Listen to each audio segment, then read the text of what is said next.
You are now entering a dangerous liberty zone where God-given natural rights are held sacred and exercised.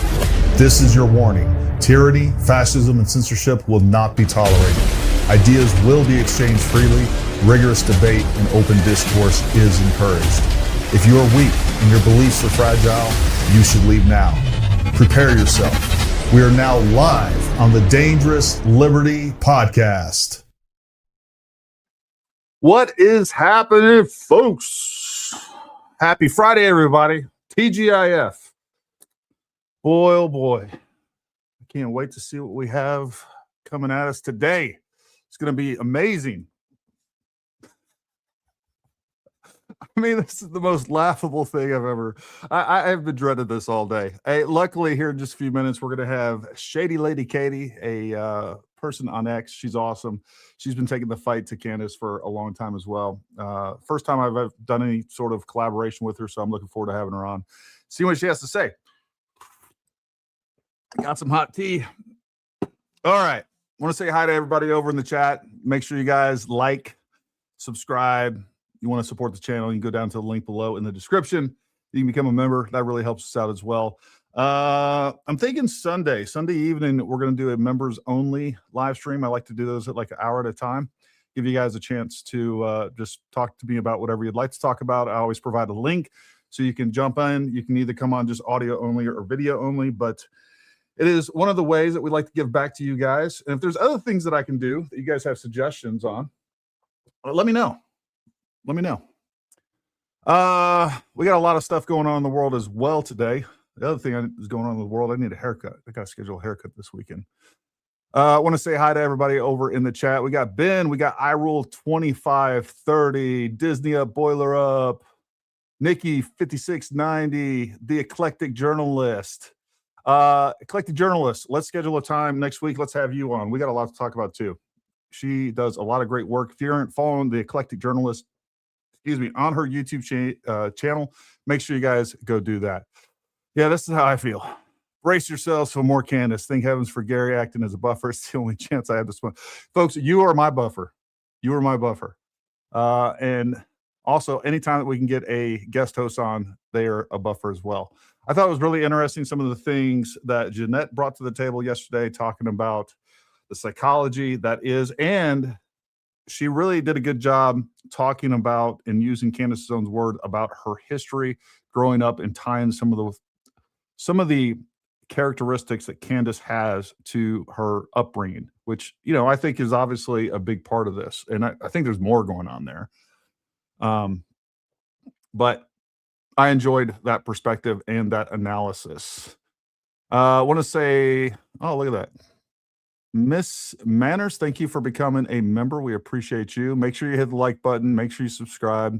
All those things. Folks, again, anytime that you can, go back after the show and after it posts as a regular video and hit the like on that as well. That helps us out. The Candace bots like to come in and cause all kinds of problems. There's a few things I want to show you real quick before we get started. Let's go right here. All right.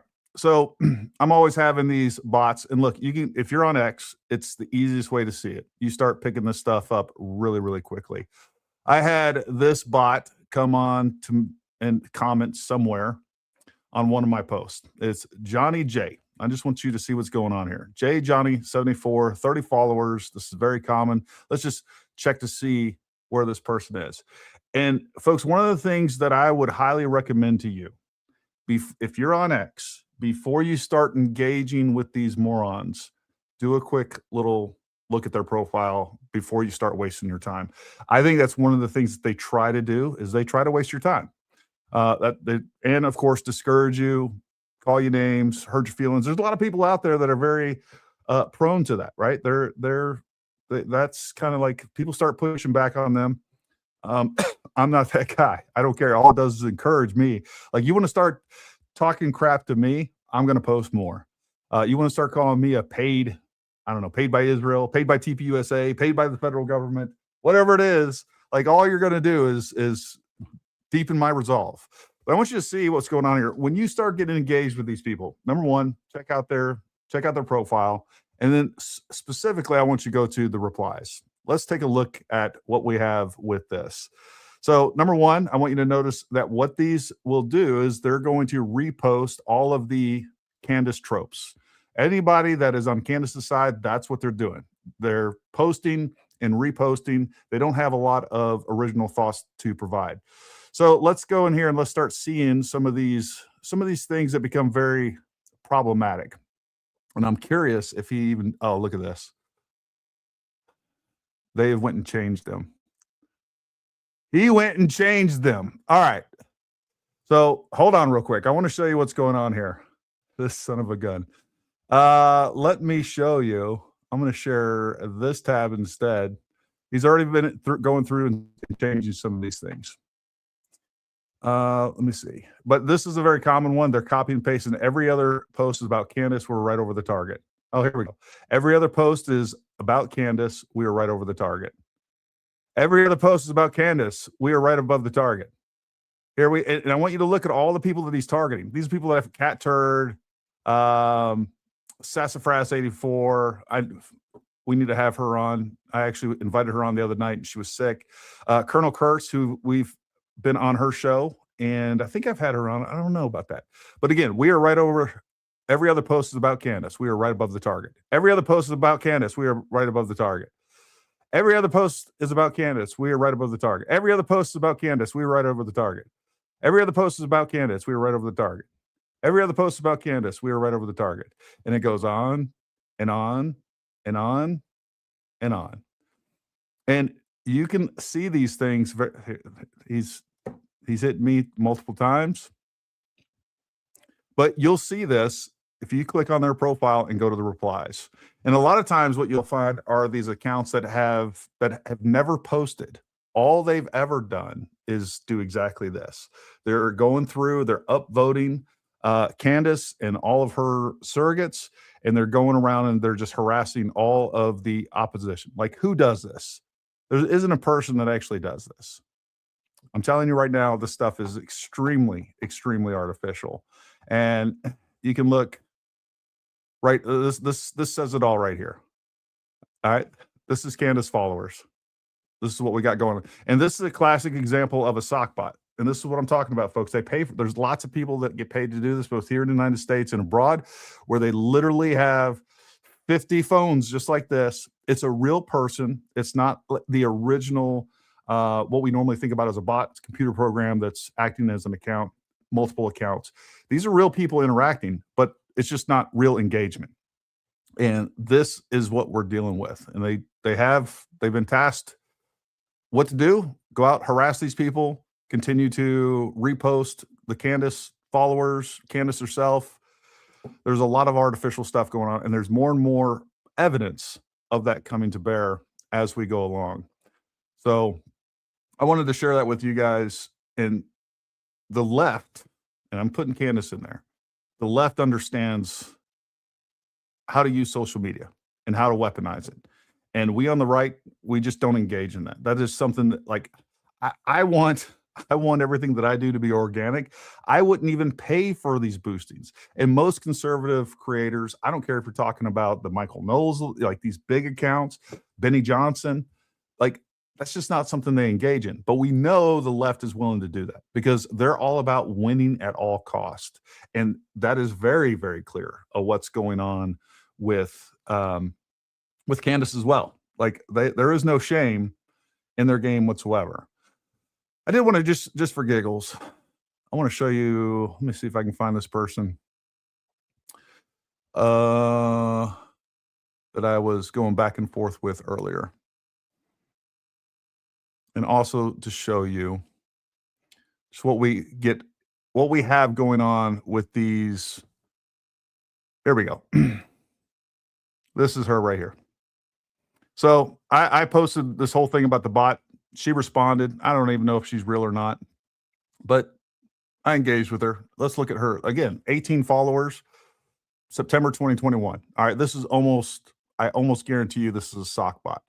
And again, they're reposting. I can tell you right now, this is a support of Candace thing. This guy, I saw this video. He's supported Candace. This is what they're paid to do. They're paid to boost her and to go and try to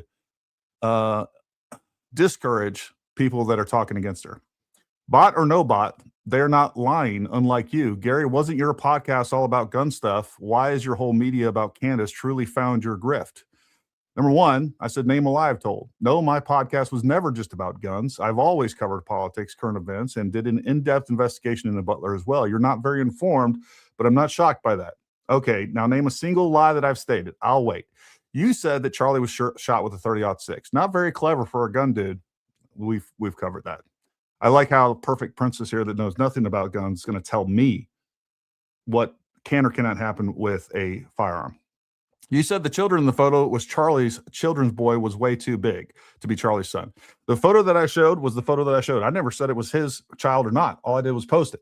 That caption did say that was Charlie's kids. Now, I've also heard that boy was not Charlie's son. It was somebody else's kids.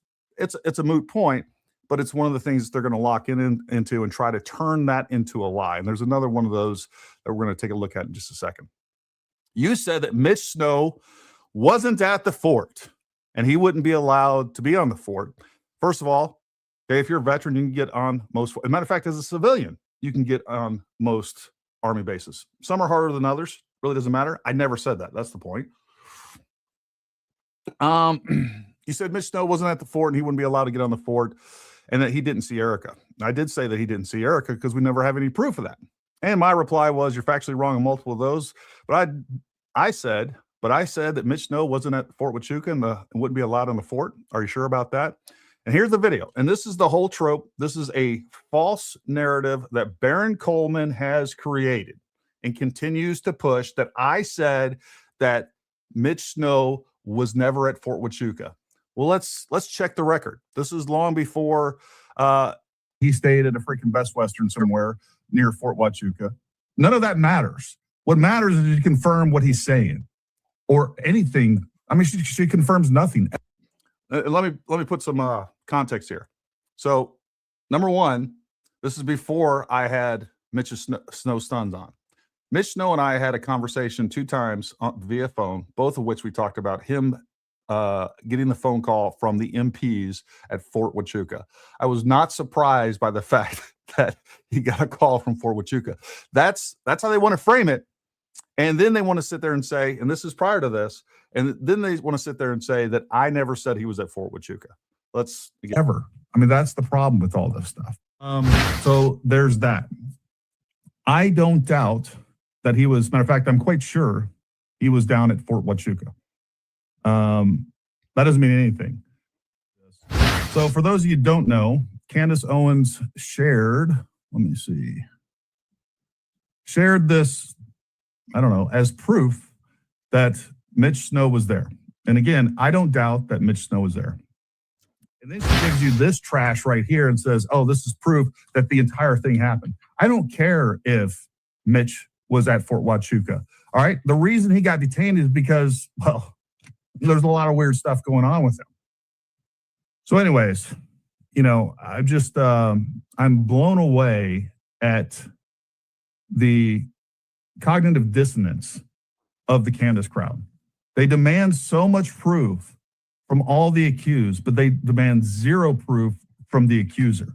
And that is not how this works. That's not how a normal society works. And it's quite insane in my opinion. So that's like a couple of minutes worth of activity between the time they encountered this individual to the time the police were called at 11:17. So this debunks the entire thing. He didn't go in there at 7:37, which is what originally was stated. Just didn't happen, because unless you're saying that this is a lie, and if this is a lie, then why show it? So either this is accurate or it's not. And if it's not, then this doesn't prove anything on your point. And I don't care if it does. I don't doubt that he was there. All right. He's a weirdo. They said he was acting weird, making threats. The next thing you know, bomb dogs are called. Like that. What was he doing to warrant this reaction? Being a psycho. And that's what he does. So. And he goes on and on. Who cares if he was there? Multiple accounts. There's multiple accounts. The record is well established that I always said that Mitch Snow was at Fort Huachuca. The rest of the lie doesn't work if he's not there. I knew it. Like I knew he was going to be there. And then let's go on, just discuss some of her other arguments. You said it to his son when you was trying to trip him up about Mitch, that was a fail. I never said that. That's a lie. I heard you lie to Mitch on your call with him saying you wanted to help him. That was a lie. No, what I told Mitch on that phone call was that if he's telling the truth, and mind you, this is before I talked to any of his ex-wives, any of his kids, and it was not about undermining the credibility of Mitch Snow because he was an abuser. The entire thing was to establish credibility, to establish whether or not he was telling the truth. And when I talked later on to his ex-wives and his kids, they debunked multiple of his stories, many of his stories. So what I told Mitch on the phone was that, hey, if you're telling the truth, I'll be your biggest advocate. If you're not telling the truth, I'm going to hold you accountable. I told him that. And then they went on to actually remove 30 minutes of that phone call, an illegally recorded phone call. They removed 30 minutes. Does the Candace crowd care about that? Nah, they don't care about that because they don't care if there's truth at all. They don't care about it. And even this trope right here, even this freaking troll, perfect. And this is, I shouldn't even engage with this. Matter of fact, let's just go ahead and block Perfect Princess because she's just a liar. She's just a liar. She's probably another paid mouthpiece on Twitter. And that's just what you got to do with these people, folks. There's no point in wasting your time with these folks. Because again, I just proved to her in the response earlier that what she was stating was a lie. Does she address that? No, she tries to move the goalpost. She moves the goalpost. She moves the goalpost. That's what they're going to do. And they continue to put other lies up. And now I'm dumb enough to get sucked into addressing them. So understand what you're dealing with and be careful of what's going on there for sure. Let me get rid of this for just a second. And let me see if Candace Owens has a timeline of when she's going to be going live here. It's usually 5:30. You just never know with her. But anyways, how was your guys' week? Hopefully you had a great week. Anybody got any great plans for the weekend? Episode 3 upcoming. Let me share this tab instead. We got 11 minutes until, let's take a look at this chat over here. United States of Israel, America who? Erica is a demon. Go Max, Candace. Go Max. Go Max. Bongino is possessed for sure. Not even kidding. Pumped and praying. Christ is king. And Candace is a saint. Almost 6 million subscribers. The queen of envy and greed equals Candace. I just wish that person would spell her name right. Why is there radio silence on Charlie's parents? Did they enroll him into a military op? See what we're dealing with, folks? I don't think I'm showing the screen. Am I? No, I'm not. Here we go. God, I need a producer. Chris, let's see here. I don't even know. Samantha, did the corticate posturing with a millisecond convince me he was dead? And even after they announced it, that has been the one thing I was sure of from the beginning. I'm glad to see a little bit of divergence over here in her chat.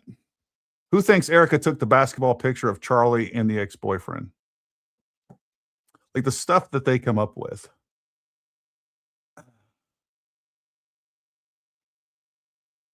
Yes, exactly. I dislike thumbs down all his videos, comments I leave on his videos are talking nasty about Candace Owens and her falls as well. What does dislike symbol do?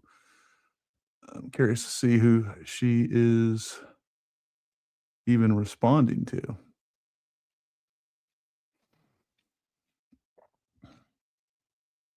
Who knows? What I also like is that there are so many other people pushing back now. That's great to see.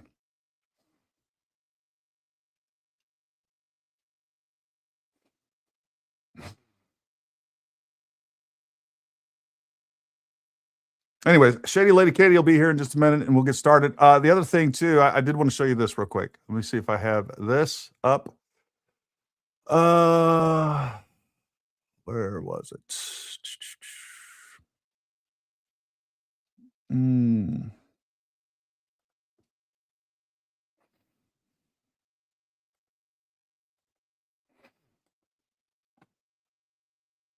Got another video I want to show you guys.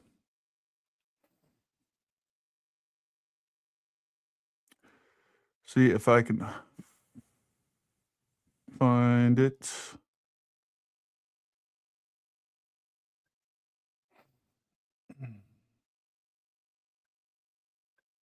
Up, it's lost. It's lost. No worries. All right. Let's talk a little bit in the chat here, waiting for Katie to come in. Yeah, I can't wait for her to mention the Egyptian planes. Please bring that back. It's such a dumb, I mean, it's just dumb on the face of it. What makes me not follow the money like others? Gary, what makes you not follow the money like the others and remain on course? Follow the money on where, Chevy? I've talked about this. I've talked about the money. All right. And if you're trying to tell me that Charlie was worth more dead than alive, you don't know how to analyze anything. I mean, Charlie's is not only was Charlie when he's alive, we can take all the money that he raises for TPUSA, several $100 million a year, but him actually having the ability. It's one thing to look, there's lots of different lobbyists, there's lots of different organizations out there that take in hundreds of millions of dollars a year. But what they don't do a lot of times is use that money wisely and use it effectively and can be as effective as Charlie Kirk was. Charlie Kirk got Donald Trump elected. Understand, winning an election is worth billions of dollars to multiple industries. And if you're going to sit there and try to convince me that because Netanyahu allegedly, and man, you guys read those text messages and just on the face of it, you are coming to a lot of different conclusions without the information being there. You're just jumping from conclusion to conclusion to conclusion. You're reading a lot into it. And besides that, just because he's getting away from the Netanyahu government, because he took issues with some of the ways that the war is being prosecuted in Gaza, which I agree with him on, does not mean that he's completely getting away from supporting Israel. He's not turning into an anti-Semite, and he's definitely not turning into an anti-Zionist. It's not like you guys can't seem to separate those facts. But Charlie was worth far more alive than dead. And this is, to me, if you really look at it and just go beyond face value, it's one of the dumbest arguments there is out there. It's backed by nothing. As a matter of fact, there's so much evidence back in the other direction, how much Charlie was worth alive versus what he was dead. I mean, it just doesn't even make sense. Let me hit this super chat, and we're going to bring on ShadyLadyKady. Shabbat Shalom. Shabbat Shalom. All right. Let me welcome my guest, ShadyLadyKady. What's happening? Hello. Bot here, everybody. How are you? Good. How are you? Let me see. I'm doing awesome. It's Friday. Okay.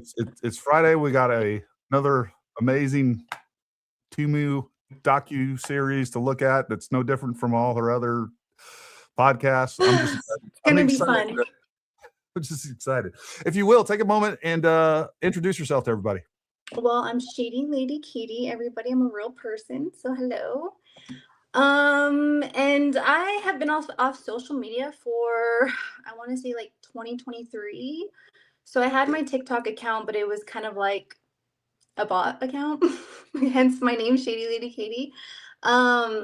And I kind of just wanted to be anonymous, but whenever Candace started her rhetoric, I kind of felt like I needed to speak up and just say something. I don't feel like a lot of people were saying things at the time. I think my first post about her was September 15th. And I just found it odd that she was speaking as if she was Charlie's wife on his faith, his religion, where he was. And so then I just started to post about her and try to debunk her lies and also to help people with their critical thinking skills. So really that's all there is to say, is like I was off social media for such a long time, but I jumped back in to kind of like participate in this disgusting, nasty lies that Candace was telling. So yeah, and what do you think about the argument that we saw with Michael Knowles? And he wasn't the first, and he's not the last to say it. Of like, we shouldn't even give her any airtime. We should just basically just ignore her, I guess. I mean, what's your thoughts on that? Well, I think for the longest time, we all kind of thought that we should ignore her, that it would go away. But for me personally, I thought it was such an obvious spiritual attack that I felt like this, like some people, like I have to say something.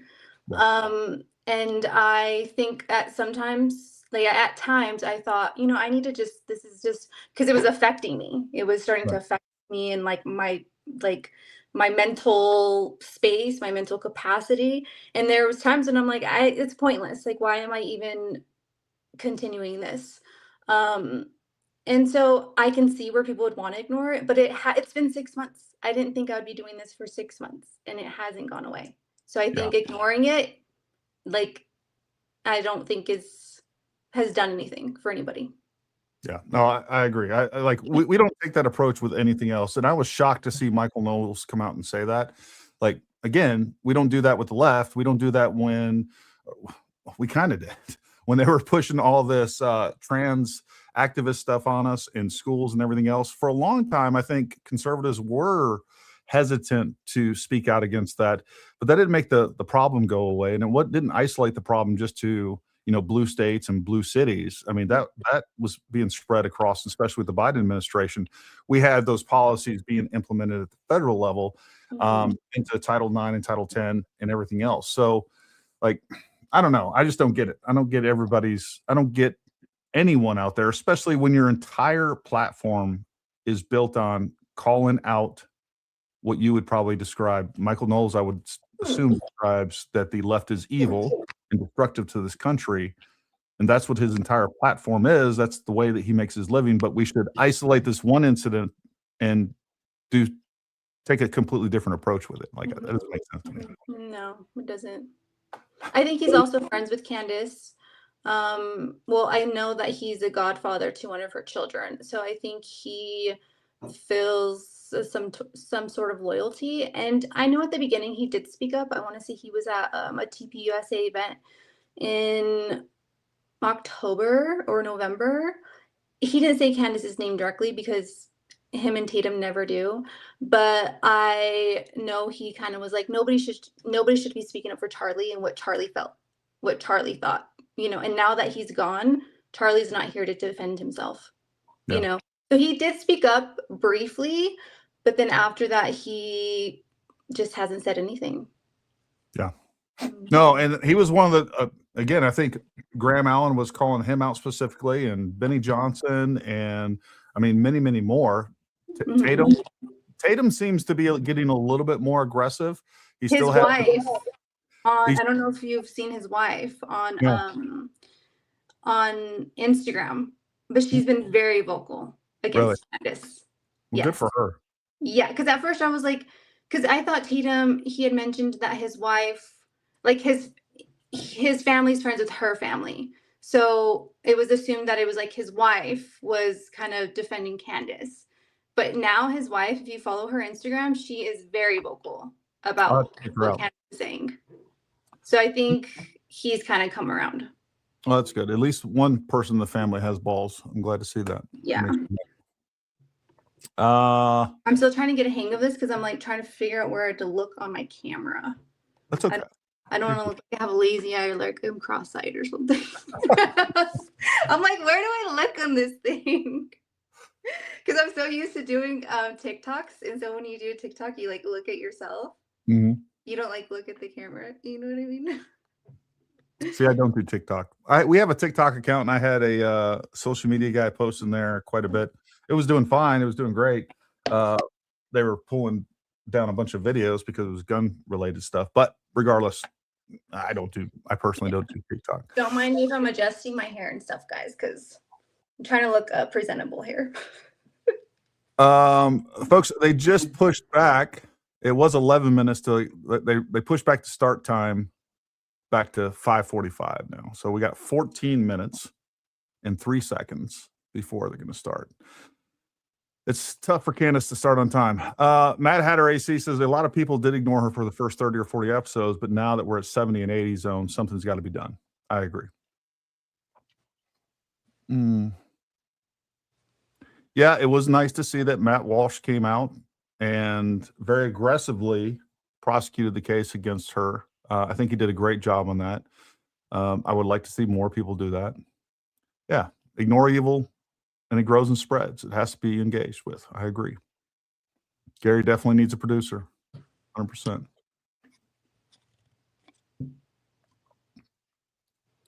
We did get a couple other super chats. Tammy McDonald, I wish I knew how to be a producer. I would do it. We got a couple of folks. Like I said, I got a couple of folks that we'll be trying out. It's not that difficult. I don't know. It would not shock me today if she says that Erika met Trump in her pageant days and he coordinated to plant her into Charlie's life. Yeah. Did you get to read article on Candace I tagged you in? No, Jen, I didn't see that yet. I will do that. Hey, Shady, OG fighter against Candy. Yes, she is. Candace calls Erika power hungry. Charlie could have been president someday. Erika could have been first lady. Why on earth would she off him? Yeah, and that's the thing. Like, they come up with all of these illogical reasons as some sort of motive when they just don't make sense. They don't make sense. Like, are you trying to tell me that Erika was so hungry to become CEO of Turning Point USA that she was going to kill her husband and the father of her children? Just doesn't make sense. Just like I was talking about with Chevy guy earlier, the incentives to keep Charlie around were so much greater than the incentives to take him out. Period.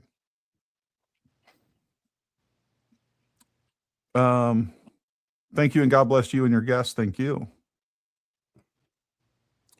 DDS Allen gifted 20 Paramount Tactical memberships.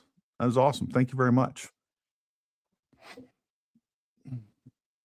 Shady, what is some of the biggest things you've seen today? We were expected to get started here at about 5:15, 5:20, but of course we've as far as like content and like what's going on. Mm-hmm. The only thing that I was able to watch was Matt Walsh's thing about Candace, which I was very thankful for, that he finally spoke up and so intelligently, you know, and calmly and to the point. So I was able to catch that, but I haven't, the last 48 hours, I haven't really been able to catch too much content because there's so much content that it's just overwhelming. I know. And I'm just like, okay, I need to like not, I need to like get off this thing, you know? I'm with you. Like, yeah, the X does the absolute best at sucking you into all kinds of craziness for sure. Speaking of which, I did want to show you guys this real quick. I think this is worth talking about. I reposted this from Julie Lewis. She's a great content creator. I've been seeing her more and more, but she did a really good job with this. Check me on this yourself. And I'm actually going to show you guys a quick video from Jesus Enrique Rosas, where he talks about the same thing. Both have been trained in analyzing language. I asked ChatGPT for strictly rhetorical psychological tactics analysis of language use, not a fact check. Here's the results. Scoring system 0 to 5, 0 none, 1 light, 2 moderate. You guys get it. Emotional priming and effective conditioning, 5 out of 5. Inoculation, pre-bunking, 5 out of 5. Use them for deframing and demonization, 4 out of 5. Ad hominem, character assassination as substitute for proof, 5 out of 5. Speculation presented as structured inference, 5 out of 5. Gish Gallop, overwhelming detail without proportional verification. That should be a 40, like 100 out of 5. Just the amount of crap that she throws at you. I mean, it just makes your brain hurt. Yeah. I don't know if you saw What Do You Meme or if you're familiar with him on YouTube, but what was that? I've seen his stuff, but I probably not what you're referencing. Yeah, he did a whole video on debate and the term called Gish Gallop. Yep. How they flood you with so much information that it's impossible. It's impossible for you to debunk every single one of those claims. And she's the only one, like, she's not debating with anybody. No. She's not, there's nobody to counteract her nonsense. They're spewing out like dozens and dozens of, I would say a dozen of lies per episode. And then what happens with that, the reason that she's already established this rapport with her audience where they trust her no matter what. So she can just put out whatever she wants and say whatever she wants. And then, her audience is like, yep, that's yeah, they believe it. Nobody fact checks her. Nobody does their own research. Nobody does their own due diligence. They just take her word for what she says. And then they expect you to prove her wrong. I know. Like, it's like, maybe you should try to prove her wrong. Why are you relying on somebody like me? Well, like, you need evidence presented to dismantle the evidence. And when you don't have evidence, I use the dumb analogy all the time. Like, I can go out in my woods right now. I can tell you that I saw Bigfoot. Come in here, like, I saw Bigfoot. And those of you that trust me, you'll be like, oh, Gary saw Bigfoot. Yeah. But other people will be like, that have a brain, like, well, provide some proof.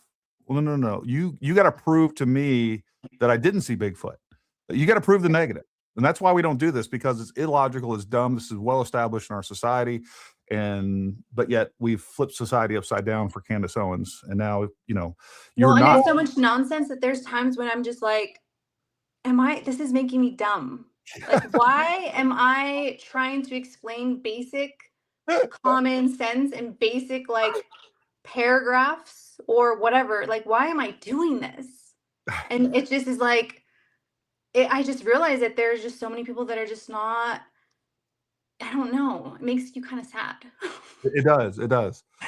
It is. It's frustrating to watch all this stuff. It's frustrating to sit there and like, my God, nobody's believing this. And then you look over and like, my God, a lot of people are believing this. And it's very disappointing. You're disappointed in your fellow American. It is. And it's mentally and emotionally draining, to be honest with you. It really is. Conspiracy scaffolding, connecting disparate claims into one mega narrative, 5 out of 5. Appeal to secret knowledge, forbidden truth, 4 out of 5. Authority laundering, name dropping research experts without demonstrating actual evidence, 3 out of 5. Motivated reasoning prompts, if X, you must conclude Y, 4 out of 5. Overall propaganda score, 4.6 out of 5. And while we're here, just to kind of put this into perspective as well, let's go ahead and watch Jesus Enriquez. Like, you guys, if I'm looking down, it's because I'm looking at the chat too. Oh, yeah, that's fine. I do it all the time. I'm looking all over the place. People are like, Gary, you pay attention? I am. Let me see where we're at on time with her. How much time do we? We still got 5 minutes. We don't need to be on time. We can let her get ahead. I'm actually going to show you guys this entire clip because I think it's worth showing. Let me go over here. Jesus sent this to me, the full video, in a DM, and I thought it was great.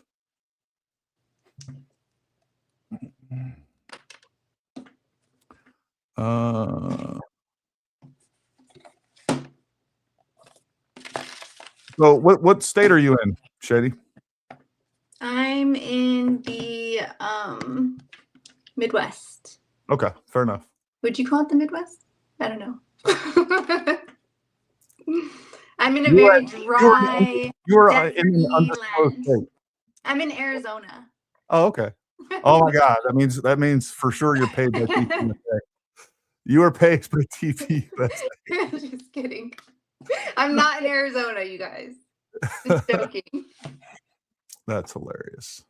You know what? I'm just going to go to his YouTube channel real quick. I had a link to that somewhere, but it's all right. You guys aren't in a hurry. We're not in a hurry to rush over to watch Candace. She'll come on and play the beginning. She'll have a 30-minute intro. I'm not worried about it. All right. I'm going to we'll play it at 1.5 speed or so you guys can see this, but the most important part of this is definitely the end. Let me share this tab instead here and get that started. If you guys aren't following retarded, Jesus, you should. So this is going to be a complete analysis of every manipulation technique Candace Owens applied to her retarded audience in the premiere of Bride of Charlie, and investigation, if we can call it that way, into Erika Kirk. And by the way, you heard that right. If by this point you still take Candace seriously, you are retarded. So if that's your case, click away because you're so dumb, you're not going to understand the concepts I'm going to explain. So just unsubscribe. So she announced this as a self-contained series, but immediately inflated. And now I'm thinking about a season 2 and a season 3. That is important. She's telling you the length of this series is driven by content strategy, not by evidence. She has not presented a single finding yet, and she's already planning multiple seasons. That's not how investigations work. That's how content calendars work. Now, I went through this entire episode and did a full statement analysis, every claim, every rhetorical move, every contradiction. And what I found is a masterclass in manipulation disguised as journalism. The techniques she uses are the exact same ones I teach you to spot in toxic personalities. And once you see the pattern, you can't unsee it. Welcome back, my body language buddies. My name is Jesus Enrique Rosas. I'm the body language guy, and I'm about to break down the rhetorical architecture of this episode piece by piece so you can learn to spot these manipulation techniques. Let's get down to it. Part 1 is the victim self-framing. The first 4 minutes of the episode contain zero evidence. Zero. Instead, Candace spends 4 full minutes positioning herself as a victim. She says her opponents posted photos of her manager's infant daughter and that her producer received threatening voicemails. And look, if that happened, that's terrible. Nobody should target a baby. But notice the function this serves. By opening with that, she builds a psychological shield around the entire series. If you criticize the investigation, you are aligned with the people who targeted an infant. If you question the evidence, you're part of the harassment campaign. In logical fallacies, this is called Mott and Bailey. The defensible position, targeting families is wrong, protects the indefensible position. Therefore, my unverified claims must be valid. That is, I'm not going to lie, elegant, but deliberate. We're going to jump here. Erika paradox.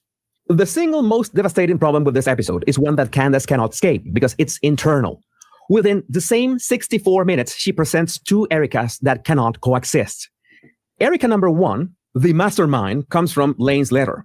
She's a calculating psychopath who recognized Charlie was her ticket to power, strategically reshaped her identity, and walks onto stages as if she was born there. Erika number 2, the puppet, comes from Candace's own commentary. Her lies are so stupid, she may not even be aware she's lying. Things are downloaded into her mind. You cannot be both a cunning psychopath who married into power and a confused person too stupid to keep her own story straight. The 2 portraits are mutually exclusive, and both are presented with equal confidence in the same episode. I'm going to be honest. I thought that this was going to be at least remotely amusing, like her Becoming Brigitte series. Shady, what was your expectation of this series? I really thought it was going to be like a documentary. Like I thought it was going to be like a legit, like something you would see, because right now I'm watching John F. Kennedy Jr.'s show that's on Hulu. Mm-hmm. So you would think it'd be like a documentary on like that kind of, where she's talking and interviewing multiple people, and it's, you know, that's kind of what I thought it would be, but it was just another one of her illiterate podcasts. There was no difference. There's no difference between the 2 at all. I expect the exact same thing. I thought there was going to be out in the field. I thought she was going to have these interviews in people's kitchens that knew Erika, that are like, you know, when Erika was in high school, she was blah blah blah blah blah. I was expecting some real dirt to be pulled out. Because to in all fairness, I thought her trailer was pretty good. Like I thought it was a pretty good, captivating trailer where you're like, whoa, this is gonna be juicy, and then you're just like, oh, it's just your podcast. Yeah No, you're absolutely right. Receipts were an opinion letter from a non-psychologist, a 2-day clerical error, a simplified childhood description, 90-year-old gambling charges, and a children's school named after Lewis Carroll.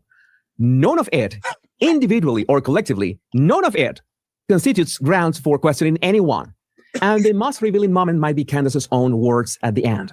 I am not going to assign any maliciousness into her very many mistakes about her background.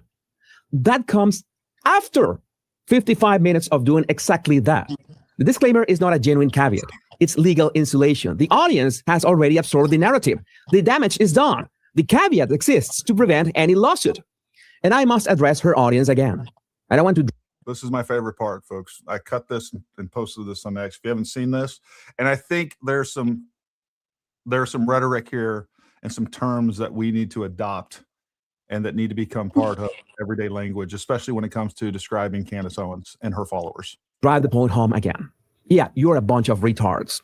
But considering that there are so many of you, I decided to formulate a law that explains why so many of candidates are going to watch this video and are not going to flinch in their beliefs. And I baptize it as Candace's law of irreversible retardation. If someone is dumb enough to believe a stupid enough theory, then eventually they will cross the retard event horizon, the point where they are so far gone that no amount of logic can ever unhoax them. But again, I would like to know what you think about this in the comments. My name is Jesus Enrique Rosas. I'm the body language guy. Needs to belong in an encyclopedia. What exactly? It's I said that. I said, hey, this is actually going into university psychology books starting next year, and it is Candace's law of irreversible retardation. I mean, there definitely needs to be like somebody at some point. I think we'll do a thesis on this. Yeah, I mean, they need to study the mass psychosis that is taking place. Because I think for me personally, I've never seen anything like this in my entire lifetime. I've just never seen anything like it in real life, in real time, all of us experiencing the same thing. Whether or not you are a Candace stan or whether or not you oppose Candace, it's something I don't think that I've ever seen. Right. I couldn't agree more. There is a mass psychosis, the most effective false narrative psychological operation that's ever taken place has created the largest mass psychosis that I've ever seen. And it is unbelievable. It has been unbelievably effective. And I think I want to say like it might have been like the first, maybe like the second or third week where she really started using the term psychological operation. And she uses that term over and over and over again. This is a psychological operation. This is a psychological operation. But you are the one actually conducting the psychological operation on the public. 100%. And if you've ever, well, I don't know if anybody's ever read that book, Chaos, which I think like it was like 2 summers ago that Candace had suggested that for her. I wasn't a part of her book club, but she was just suggesting that everybody read it. And at the time I was watching Candace, but I wasn't like watching her frequently. I was like catching her here and there. And I'm interested in, like, I think a lot of us are interested in conspiracies. And I do believe in MK Ultra. I do believe in all of these things that have happened in our government and in our past. So if you read that book, she takes a lot of pieces from that book and she applies it to her audience today. Oh, I agree with that. And then I do think that there's something going on with her producers or somebody else that's feeding her information. And I keep saying this, but that really stood out to me, the way that when she released the Fort Huachuca story, the episode before she had Mitch Snow on, I don't know if you watched that, but the way that was so formulated and the way that story was told and the way that she predicated that story and the information that she put out, it was a masterclass in psychological operations 101. That was disinformation, extremely well engineered and extremely well put together, and delivered that whole thing. And when I was watching that, I was like, oh my God, there's something bigger here. At first, I just thought it was Candace. And maybe there were elements that came in to help her with this, whether it's producers, whether there's something going on. Mm-hmm. And, you know, I don't know who's the person behind the curtain, but there's somebody that is more sophisticated and more trained behind Candace than Candace herself. Well, for the longest time, I thought it was her husband. But now I just don't feel so sure about that. I have a hard time buying into that as well. I don't think it's her husband. Mm-hmm. I could be wrong. We don't know. I mean, at the end of the day, a lot of that is speculative, but anyone that understands psychological operations, that understands information operations, if they were just to objectively analyze that one episode alone, the amount of time and effort that went into creating the narrative and priming people prior to that story, like that needs to be studied as well, for sure. Let me hit a couple more super chats. I'm looking over. Apparently she is still not, it looks like she's about to go live. And so we'll hit a couple more of these super chats while I'm doing that. Shady, like, so were you originally like a Candace follower or Candace fan, or politics? Are you conservative? I'm definitely conservative for sure. I watched Candace pretty frequently I think it wasn't until when she had attacked Steven Crowder, Mhm. and kind of exposed his stuff, his personal business onto the internet without him sharing any part of that information, Right. to where I was kind of like, and then I think during that frame of time, she also was defending the Tate brothers, and I was just like, this, why would she? I don't, because you think you're a Christian, you're a conservative, why are you protecting why are you protecting the people like the Tate brothers, and secondly, why are you exposing another man's personal business without him sharing anything with the public? Yeah, and And the other part.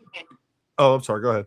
so at that point in time, it kind of made me pause. I still listened to her, here and there, just to kind of see what she had to say. I wouldn't say I was like a stan, but I Right. did listen to her. And so that's kind of what gave me pause. And then from there, I just kind of didn't really pay much attention.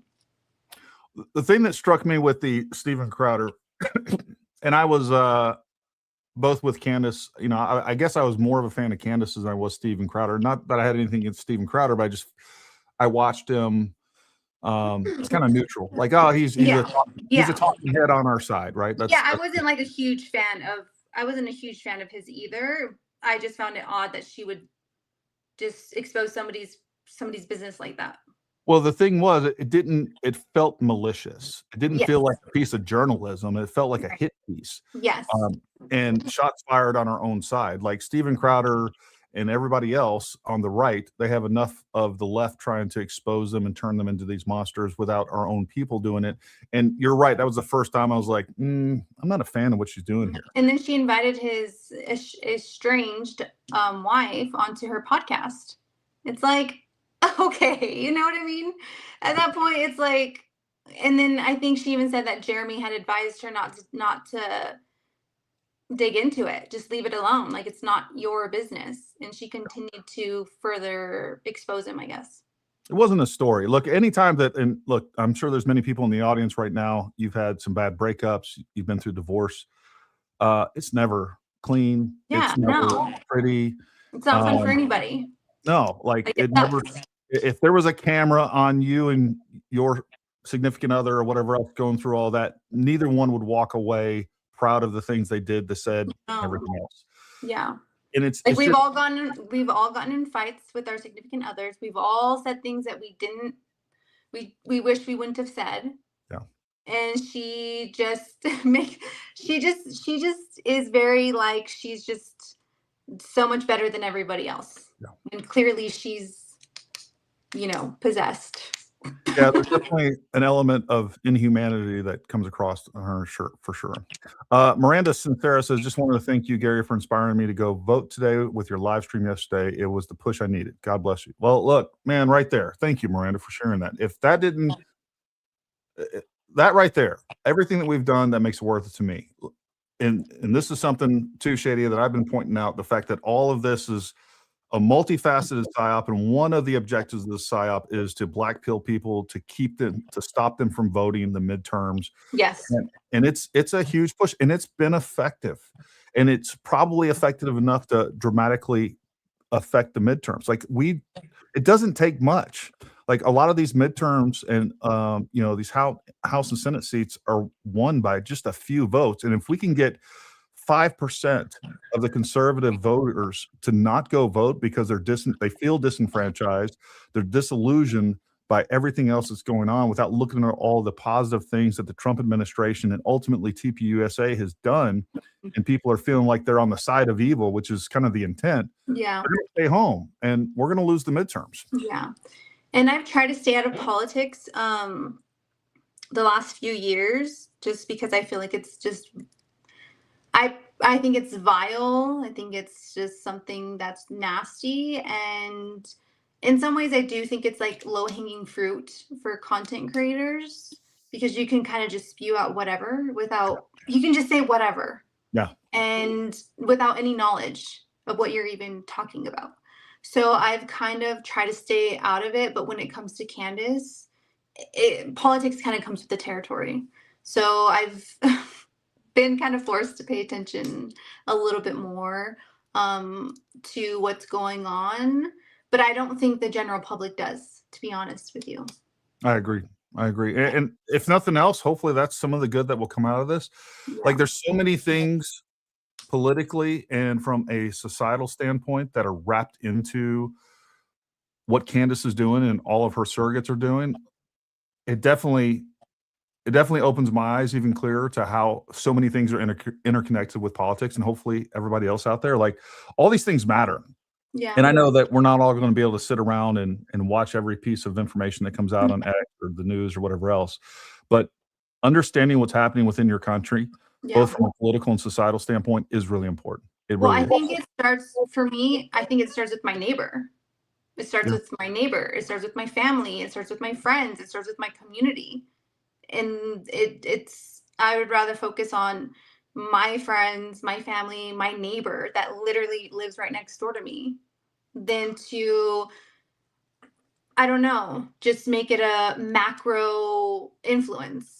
You know, I'd rather focus on like the small things that I can in my own community.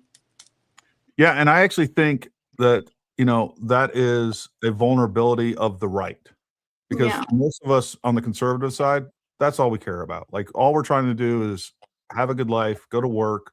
We don't pay attention, and we're not these activists like the 80% of the left. Like, I don't know what the numbers are, but let's just say it's something like this. 80% of the left are extremely motivated and are activists. And then we have like 10% on the right. Like, the right doesn't go have protests. We don't go out and freaking, you know,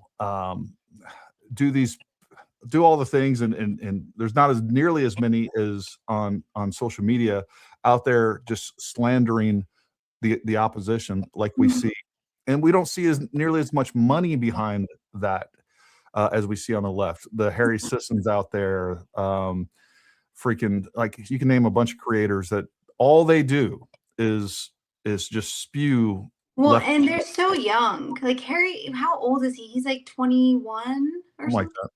They're so young. And so I kind of do give them a pass a little when they're, I know I shouldn't in some ways, but it's because they're so young. And I'm just like, when you get older, when you get into your 30s, you're really going to look back at some of your beliefs and the silly things that you would say. Because I know that when I was in my early 20s, up in probably to my late 20s, I was just a maniac. And I just had some really crazy beliefs and just kind of wanted to be one with everybody. And, you know, it's just, I think when you get into your 30s and you kind of have a more mature view on life, more life experience, more work experience, your beliefs change. And so I do give a pass to people like Brett Cooper, for example. Like, I think she's young. She's 24, I think. So I kind of tend to give her a pass on her obnoxious way of doing things. And then you just hope that when they get older, they have more life experience. You just hope that they kind of will, you know. Well, the point I'm trying to make, I guess, is that to me, it appears that there's a slew of left-wing influencers and podcasts and everything else that are artificially promoted. And what I mean by that is Harry Sisson, who has seemed to have been groomed up into this. Yeah. And then where did he come from? And I wonder who his family is, really. Yeah. But even like JoJo, Brooklyn Dad Defiant, like, there's just a bunch of them that I don't buy that their message is all that compelling, but yet they have, you know, millions of followers. Like, there seems to be an artificial element to there that could be wrong, but, you know, it is what it is. Slayer Princess says, silence in the face of evil itself is evil. Dietrich Bonhoeffer, balance is necessary, but to do nothing only normalizes accusation without evidence. I agree. I do think that there seems to be a fundamental change in the fabric of our society because of Candace Owens. None of her audience can agree on what she believes because she changes the narrative like people change their underwear every day. Slayer Princess also says, isn't it crazy how Candace calls people psychopath, but then makes a case that psychology is invalid and fake? Yeah, it was really strange when she was reading that tweet from Elizabeth. I can't remember her last name, but she basically was making the case that, and this woman is in like acting and modeling. She's has no credentials, and that's one of the things that Jesus actually pointed out in depth. But he goes on a bunch of psychobabble and says that Erika is a psychopath, and then Candace confirms that, agrees with that, and then goes into this diatribe of how psychology and its study, it was evil, satanic, Jews, this and that. Like, she speaks out of both sides of her mouth. Investigate Candace Owens or interview someone that has. I actually did reach out to somebody that knows her today, as a matter of fact. And then lastly, science, do these things when people leave. I don't know what you mean right there. Shine bright like a Datsun. That's a pretty funny name, though. All right. So I think Candace Yeah, is I have no idea who that Elizabeth person is or where she came from. Some people are saying that it's coordinated, that she coordinated with Candace to say whatever it is, that nonsense she said. I do know she recently interviewed Tucker Carlson. Does she have a podcast? I Great mean, question. or is it just a Substack? I don't know. That's a great question. I All honestly don't care for any of these people. Yeah. Let me see if the Queen of Lies is up and running here. Oh, she is. I know everybody's waiting with bated breath. Let me pause this. Let me share this tab instead. And get this up and running. All right. Here we go, folks. Buckle up. Buckle up.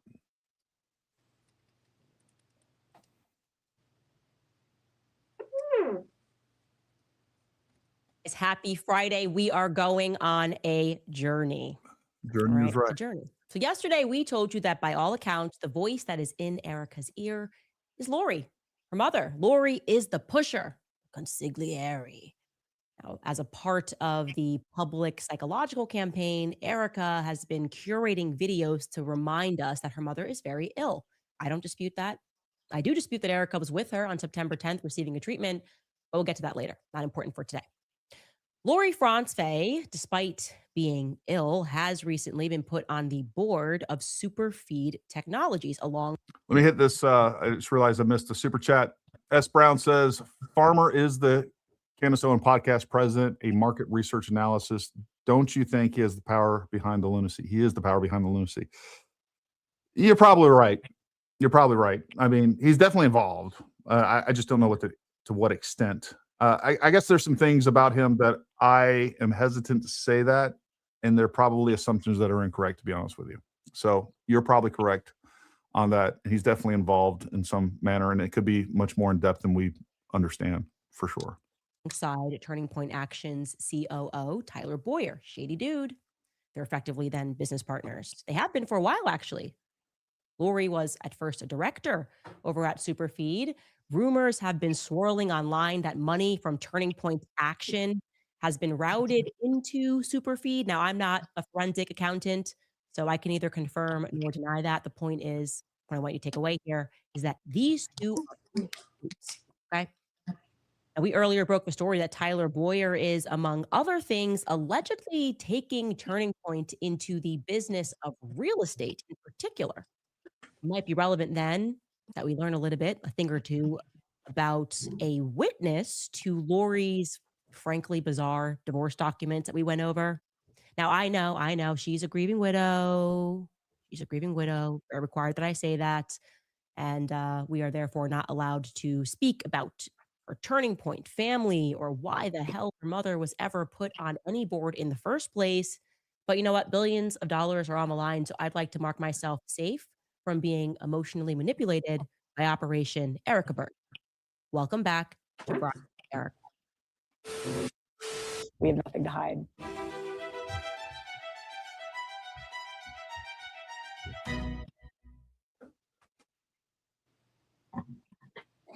Man, oh man, Loretta Abbas, or, Wallstad, Franz-Faye. All right, just a couple of things right there off the bat. First of all, TPUSA, there are not billions of dollars on the line.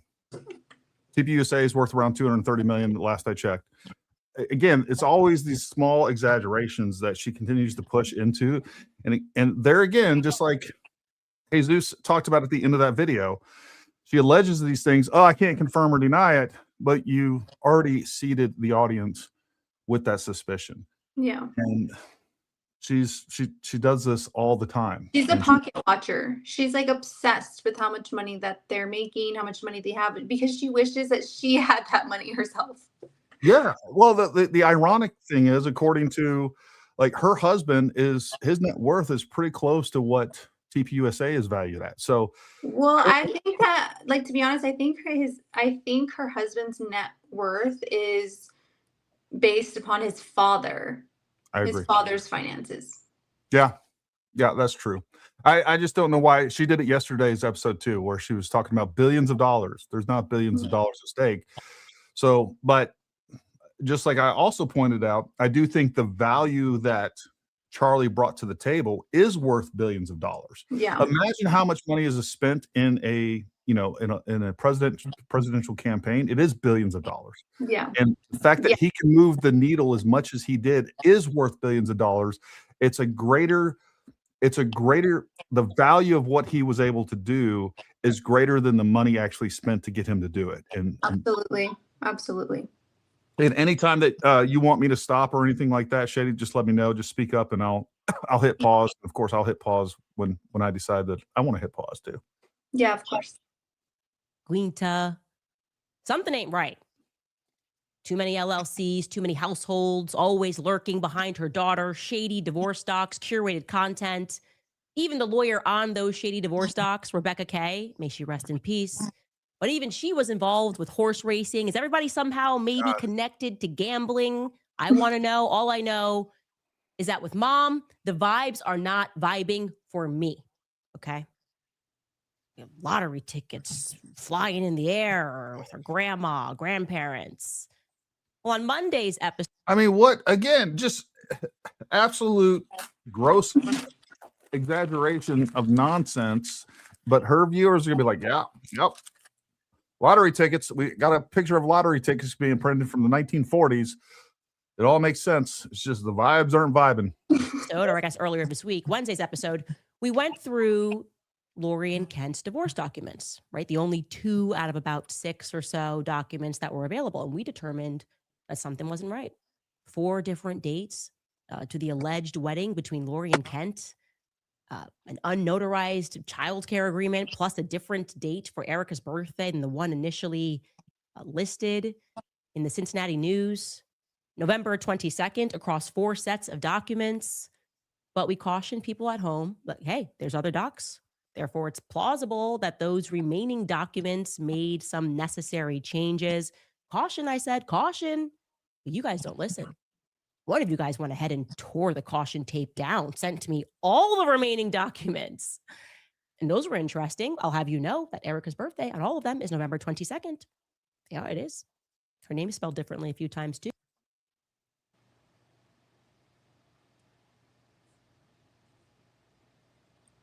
Are you frozen? I'm frozen. Hello? I had my mic muted like an idiot. Oh, all right. Okay. No. Going back to this birthday discrepancy by 2 days. Like, she keeps hammering this home. What do you think? What's her point behind that? Just to try to further prove that Erika's a liar, which I don't know if you've heard of Dana.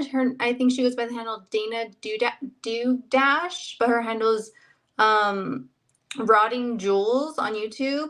Mm-hmm. And I think she had pulled up, I don't remember what it was. It was like her parents' divorce documents or something like that. And she's like, well, why would you lie about your parents' divorce, Candace? Oh, so Candace's parents their divorce documents. Yeah. Let me see if I can find it. You can go ahead and play it, but let me see if I can find it on X where she. Erika with the C. We'll go over that next week. Because what I want to talk about is a person that was in these documents. There was another person mentioned, someone who was listed as the witness to these shenanigans. That's how I am going to hitherto refer to the divorce documents, the shenanigans. And that witness, his name is Richard Erpenbeck. I'll show you that here. Now, what I am blurring out on this document is it had his address, which allowed me to definitively confirm which Rick Erpenbeck we were speaking about. who is the one that actually was the witness.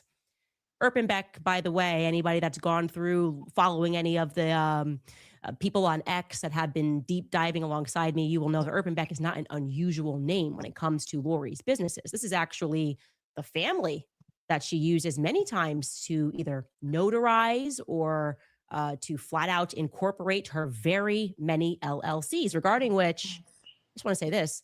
I'm never able to figure out what the heck the purposes of these LLCs are. What do these businesses actually do? Lori has LLCs coming out of her ears. Okay. Lori's got a lot going Gary, can we pause on. it? I found it where Cinema says, so he writes, Candace claims her own mom and dad got divorced when she was 11. So why does the paperwork say that Candace Owens would have actually been around 26 years old? Candace has worked hard to conceal the actual identities of her parents. If you research, you'll find multiple names for her mother. And then he shows Dana's post as Dana's like, why are you going to lie about when your parents got divorced? And it shows that there's discrepancies in Candace's own parents' divorce. Like she just projects. Send me the link to that. We'll pull that up in just a minute. Okay. And I want to say something else. Her professional backstory in and of itself, it's odd. It's kind of like Erika odd, to be honest, right? Lori Ann was a model. By her second marriage, we discover that she's working as a secretary.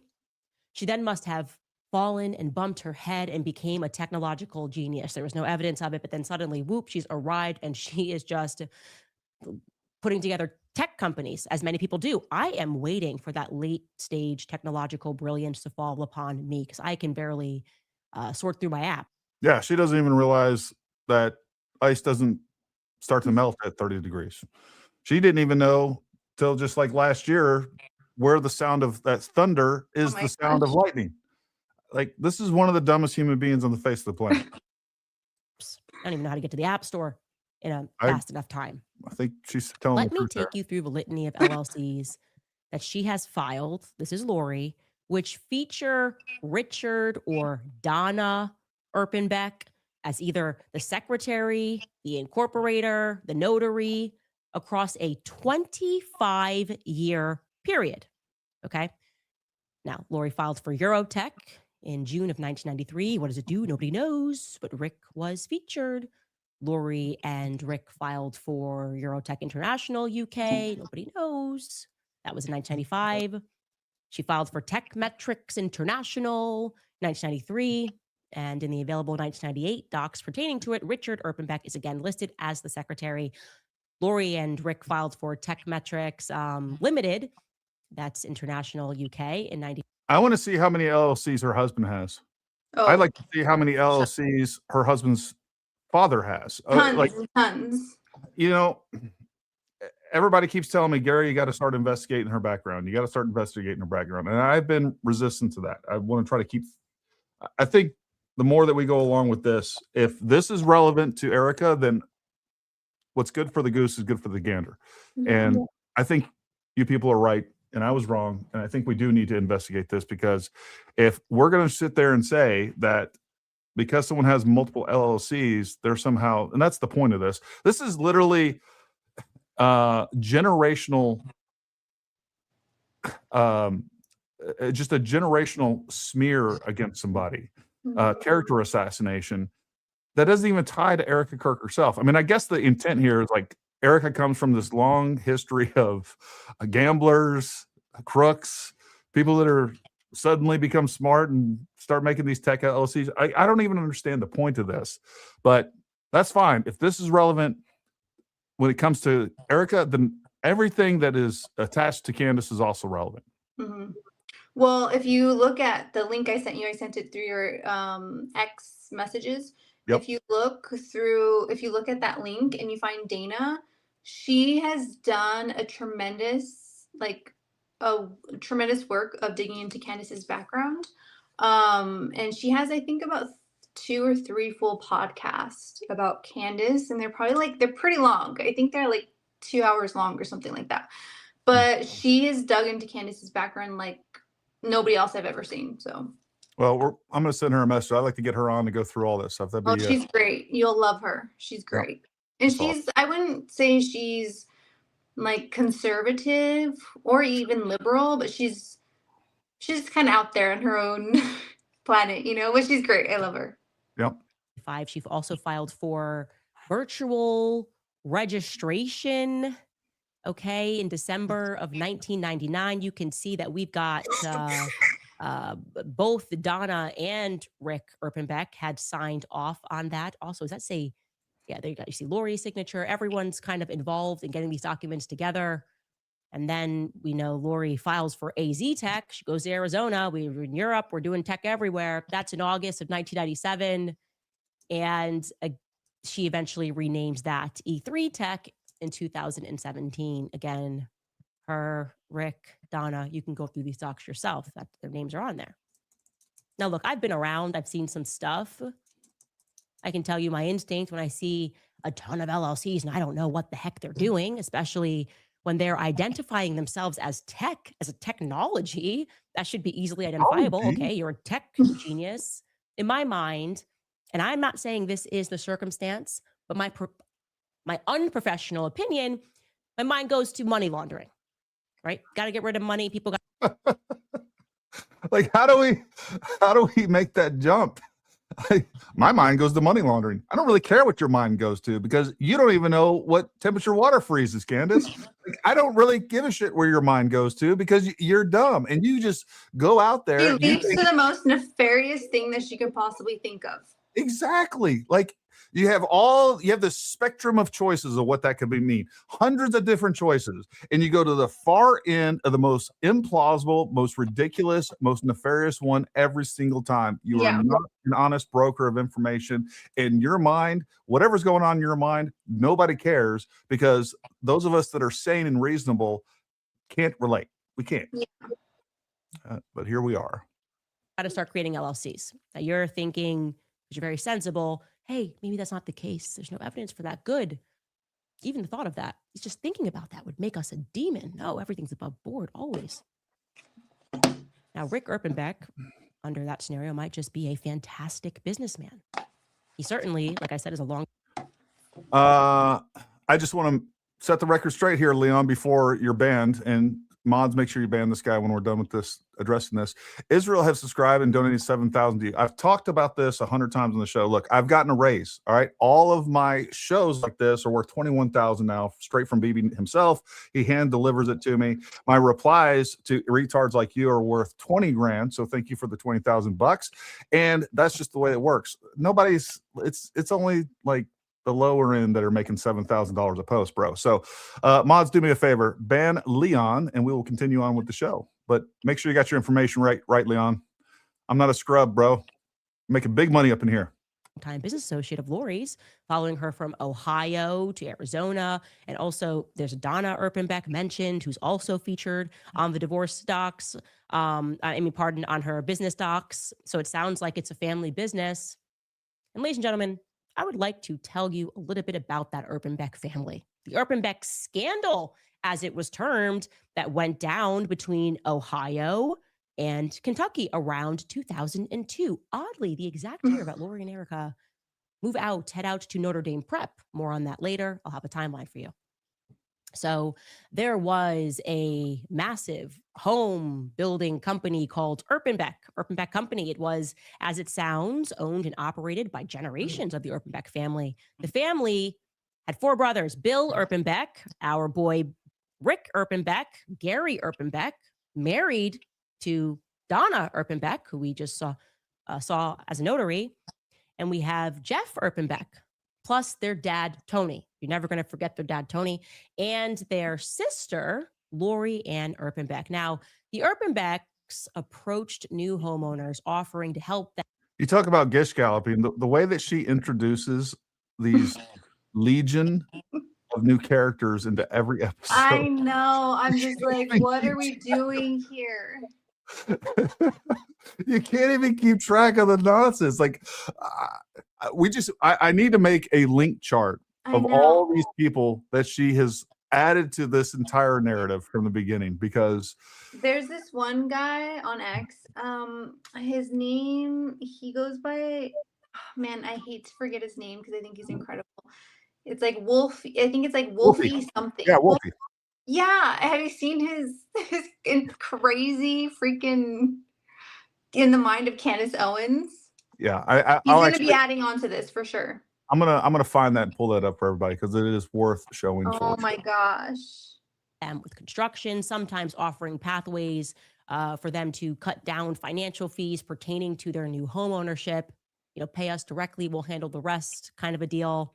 Young people buying homes for the first time, but the homes, it turns out, were not being built.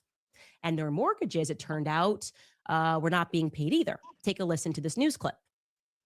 Erpenbeck served 21 years after pleading guilty to defrauding banks of $34 million. That was back in April of 2003. So he was a home builder who funneled the proceeds from home closings back to his company and himself.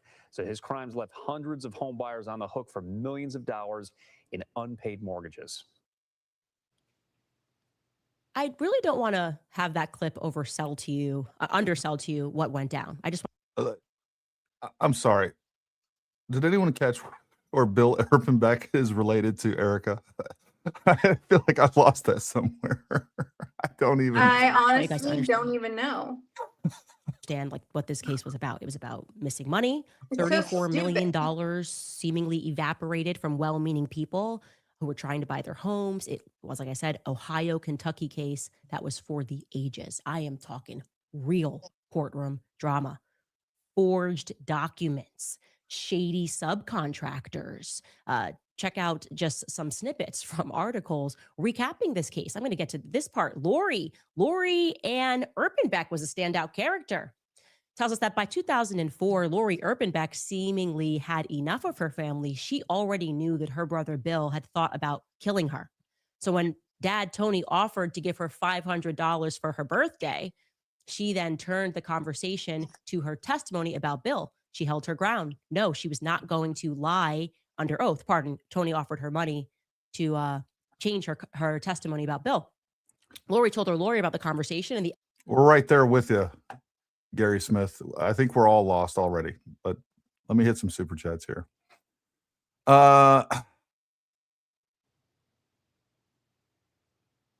58 Raining Horses says, how to contact you, RE coordination. You can email us, dlpodcast@paramountTactical.com, dlpodcast@paramountTactical.com. That is it right there. Thank you very much, Megan Lewis. We appreciate you. And again, just a reminder, like, subscribe. The other big thing, if you want to help us out, make sure that this isn't downvoted by all the candy bots. Come back after the show, after it turns into a regular video, and give us a thumbs up as well. That helps us out, and share our content as well. If you guys haven't done so already, make sure you go down and check the link down below for ShadyLadyKady. Make sure you go follow her. That would be great. Can we watch with comments afterward? I get lost. Yes. Can we watch with comments afterwards? I get lost. I don't think that's going to help you, but we'll try to break it up a little bit less. Did Candace ever return the money to the people who paid to see her in Australia? I have a feeling she pocketed money. The company she used is reported to have gone bankrupt. No, she has not returned that money. Not returned that money at all. My draft custody agreement wasn't notarized to final. This bitch just got the title to her show, Bride of Erika. Wild. God bless Gary. Kit Kelly, the 1935 gambling fixed coin slots, police chasing stories make me want to hang out with Erika's grandparents. Very Bonnie and Clyde. I'm with you. I'm liking Erika more and more as we go. Just to drop some fun facts, Scam just created a doxing site in 2016, social autopsy, and turned conservative a year or so after. Go figure. Yeah, and we've discussed this, but you're absolutely right. She has a long history of a bunch of crazy, nefarious things, including we just played the episode yesterday, I think, or may have been the day before, where she's going through, she's exposing a minor that was sexually assaulted while concealing the name of the pedophiles. And she was trying to, there's like 5 guys, 34 and above, and she's calling them young men and calling them the victims of a 14 and 15-year-old girl. And these men were in their 30s. Yeah, it was 34 to 57. Yeah. Like 5 guys, 34 to 57, and she wants to characterize them as the victims, as young men that are victims of this teenage girl, which she exposes the teenage girl's name like 100 times throughout the episode while she protects the names of the actual pedophiles. She's by just factually speaking, she is a pedophile protector. Yeah, she is. She is. Not just some ad hominem thing that's thrown out like she likes to do to other people. It's crazy. FBI was looped in. She agreed to wear a wire to capture information. This is the sister. Over the next few days, she met with her dad and Bill as they tried to convince her to agree to a fake storyline. And then she started the fraud to help the company's cash flow, and that it got over her head. Then she let Bill assume responsibility. The FBI soon arrested both men. Oh, okay. Sister wore a wire. Let's read this portion. The proposed $1 million hits. Okay, Tony Urbanbeck, that's dad, had been in a federal medical prison in Lexington for just a few months when he tried to hire someone to murder and kidnap the people connected with putting him and his son behind bars. He wanted then senior U.S. District Judge S. Arthur Spiegel and then retired Assistant U.S. Attorney Kathleen Brinkman killed. Tony also targeted an FBI agent's children. He told a would-be hitman to bury the agent's 3 kids in a casket with crackers. Buried. How does this woman speak for a living and get so many things wrong? I mean, she says so many, the pronunciation. I just saw a video of her saying rhetoric the other day. I don't even know if I can remember how she said it, but it's absolutely ridiculous. Rhetoric. Rhetoric, something like that. The rhetoric. Compartmentalized. Rhetorically, I don't even know how you would even, whatever. Water and an air. Macabre is my favorite. Like, how do you go through life on video and say Macabre in front of your producers and camera folks like hundreds of times and have nobody correct you? And like somebody should be like, it's actually not pronounced that way. It's macabre. I mean, Yeah. I'm sure you and I both pronounce things wrong sometimes, and maybe there's a word. Another one she was saying the other day was, instead of psychopathy, she was saying psychopathy. I mean, well, the thing is that I was on Base Boy's mom's live on TikTok yesterday, and it was like we all say things wrong sometimes, but Candace says it with such confidence.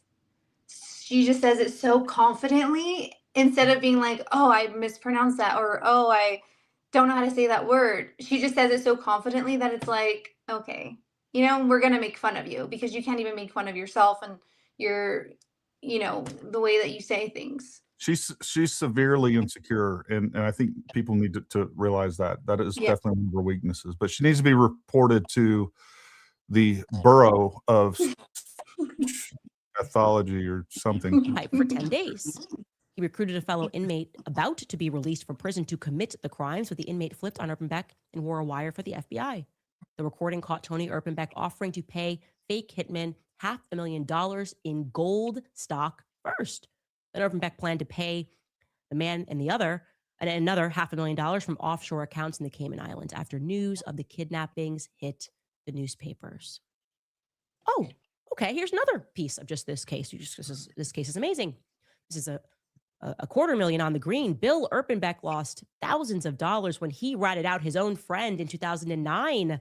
Oh man, this one goes on, and he asked his friend to put $250,000 to dig it out, dig a hole and put the money in there so that he had a little cash when he got out. Okay.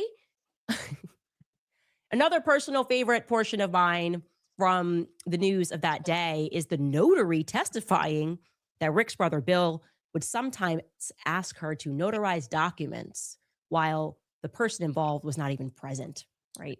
She said Bill Urbanbeck sometimes asked her to notarize documents when the people who supposedly had signed them were not in her presence. Oh, yeah, that's illegal. And it is exactly what I pointed out to you guys, having not known this whole story and background, not knowing that this Rick was going to come up in the documents that I couldn't access at the time. I said, something's not right here. I'm a notary up in New York. That jumps out at me.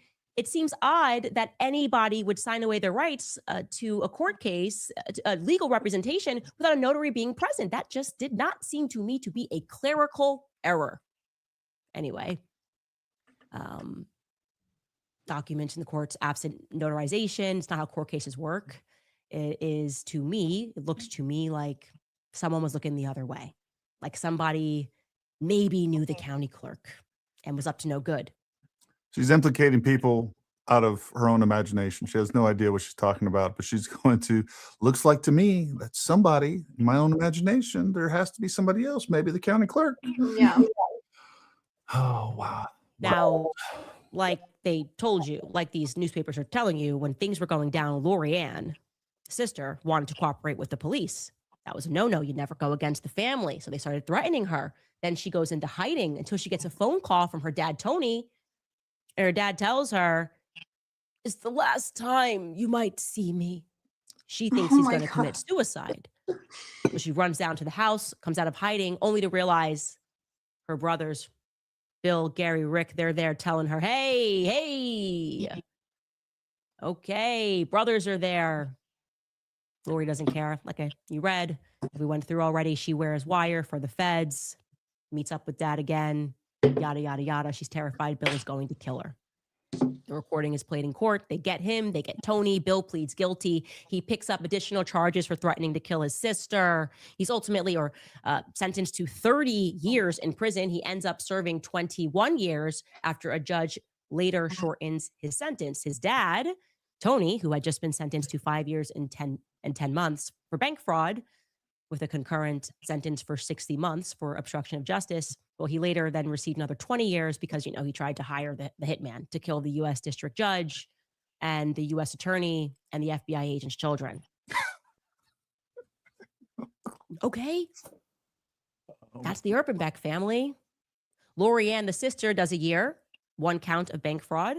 Brothers Gary and Jeff get off scot-free. Rick Erpenbeck, the youngest of the clan, Lori's Erpenbeck, agrees to let go of his Kentucky legal license, but he otherwise avoids any charges because his name was not on the business. But he did have to testify. And throughout his testimony, we learn that one of the big mysteries of this case was why his father, Tony, had transferred so much money to LLCs that were under Rick's control. We can read this together. Here we go. In his deposition Thursday, Rick Erpenbeck testified, "You'd have to ask my dad. Actually, what was in his head? I saw it as a good investment. He had already always, helped the other boys out from the beginning. I was the one who worked 2 jobs, 3 jobs through college, 2 jobs through law school while he was helping out, the other boys, the Erpenbeck company. And he wanted to give me the opportunity to purchase these assets." That's, they say right there, the biggest question to be answered is why Tony Erpenbeck agreed to shift so much money into Rick Erpenbeck's control. Yeah. This is just like laid out real nice. This is just ridiculous. Look, I don't care if I was Like, what does this matter? What does this matter? Like, I literally don't care. Nobody cares, and more importantly, everybody's lost. Like, where does this tie in to anything? I don't care if I was a Candace follower and I loved her.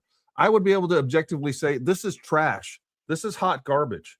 Like, Yeah. I don't even know what she's talking about. And we have 50 different characters that have been introduced just in this last 30 minutes. I don't even know if we've gone that long. It's nuts. It is nuts. I don't know. Let's hit some whatever comments and or super chats are going to be more interested in this. Just to drop some fun facts, Candace created we saw that one already. She is going to say that Erika forced Charlie's will. That's where this is going. See, this is more interesting. I'm waiting to see if that's what's going on here. If there were any truth to what Candy has alleged, tell me why Tyler Robinson's defense lawyers aren't using any of it. Wouldn't they be the first to point law enforcement to the true killers? Absolutely. I mean, Candace is still perplexed as to why the FBI hasn't reached out to her to get her all this information. I mean, she's just bringing you guys facts, evidence. Just like Matt Walsh pointed out, any of the stuff that if she was to present any of this stuff in a court of law, any of these allegations, she would be laughed out of there. There's Yeah. no serious person that would take this lunatic seriously. And that to me is one of the most infuriating aspects of this. Like, if you can sit here and listen to her and take her seriously, you are a moron. And as Jesus would say, you're a retard. You have crossed the event horizon, the retard event horizon. And that's what's going on here. Does anyone know what the heck she's talking about anymore? You know, referring back to somebody that said that Candace is going to probably imply that Erika, you know, changed whatever in Charlie's will, but Candace hasn't seen, I don't think she's seen Charlie. I don't think they would ever allow her to see Charlie's No. will. And I don't even know that they've talked about his will. I don't even know that he has a will. I think they talked about, you know, he had his journal and Yeah, what he said to journal. people. Mhm. So, I mean, I would like to think that he had a will. I mean, hopefully. Yeah, I mean, you would think that he would, but you don't. No. I didn't have a will when I was 31. I can tell you that. Candace said to Russell Brand she loved reading Dean Koontz and fiction growing up. Maybe her next career after she fails in writing fiction novels or AI fiction with cliffhangers. Possibly. She said yesterday she's being chronically sued. How is that normal? How do her followers not see she's the problem? Because she's the victim. She places herself as a victim in everything. All this info is probably news to Erika herself. I'm sure it is. Erika's like, oh, I didn't know I was somehow related to Bill Urbanbach or whatever. Yeah. I don't know. I don't know either. Because he wasn't involved with the business. Just a hardworking kid. His family's just up to it. But you want to know what never happened? You know who didn't make out nice? The homeowners. They never got their money back. Where did it go? Some of us, some of it, of course, went to Bill's lavish lifestyle. But where did the rest of the money get siphoned off to? It's just one big Scooby-Doo mystery. Anyway, the story goes in 2024, Bill Urbanbach does get released from prison. Apparently, like it shows us, he attempted to stow away some cash. It's just like a never-ending scandal. Take a listen. The Urbanbach name was back in the news in 2009 when FBI agents dug up a cooler full of cash from Summit Hills Country Club in Crestview Hills. A friend had buried money that he received from Urbanbach on the course next to Urbanbach's former home. Urbanbach had hoped to use that money after he got out of prison. Now, why is this relevant? Why is this story relevant? Because it I would love just to seems know. to be the case that fraud surrounds Lori Franzfey Wall. So she's not. Lori's not this person, and Lori, fraud surrounds Lori. So because fraud surrounds Lori and other people in her family, or what, I don't even know what the relationship is with the Urbanbach at this point. But last I checked, here in the United States, you're not guilty of your father's sins. Like, this is a core American principle that we all believe, just like we used to believe until, I don't know, September 11th of 2025, that you were innocent until proven guilty. Everything that this woman is doing is flipping all the principles, everything that we believe here in the United States, on its face, and completely going against it. Like, I'm confused. I'm angry that I'm confused. It's like watching a really bad car wreck. Instead, whatever her name is, fraud just seems to surround her, from her parents to her grandparents to the person that's doing her documents. It's just always around her, to her very many businesses, and nobody knows what they do. She just can't seem to get away with it. And do you know what's crazy to me? I'd love to hear it. Despite her obviously being very much aware of who the Urbanbachs were, a case which included attempts of coordinated murder and kidnapping of children. Where did this come from? Where did the murder and kidnapping come from? Have we even, did I miss that part of the story completely, much less any evidence or facts to back that up? No, Putting them into boxes? Lori didn't seem scared. No, she didn't go, hey, maybe I just don't want to. I know it sounds like you really were just at school and you don't know why you got all this money, but I'm good.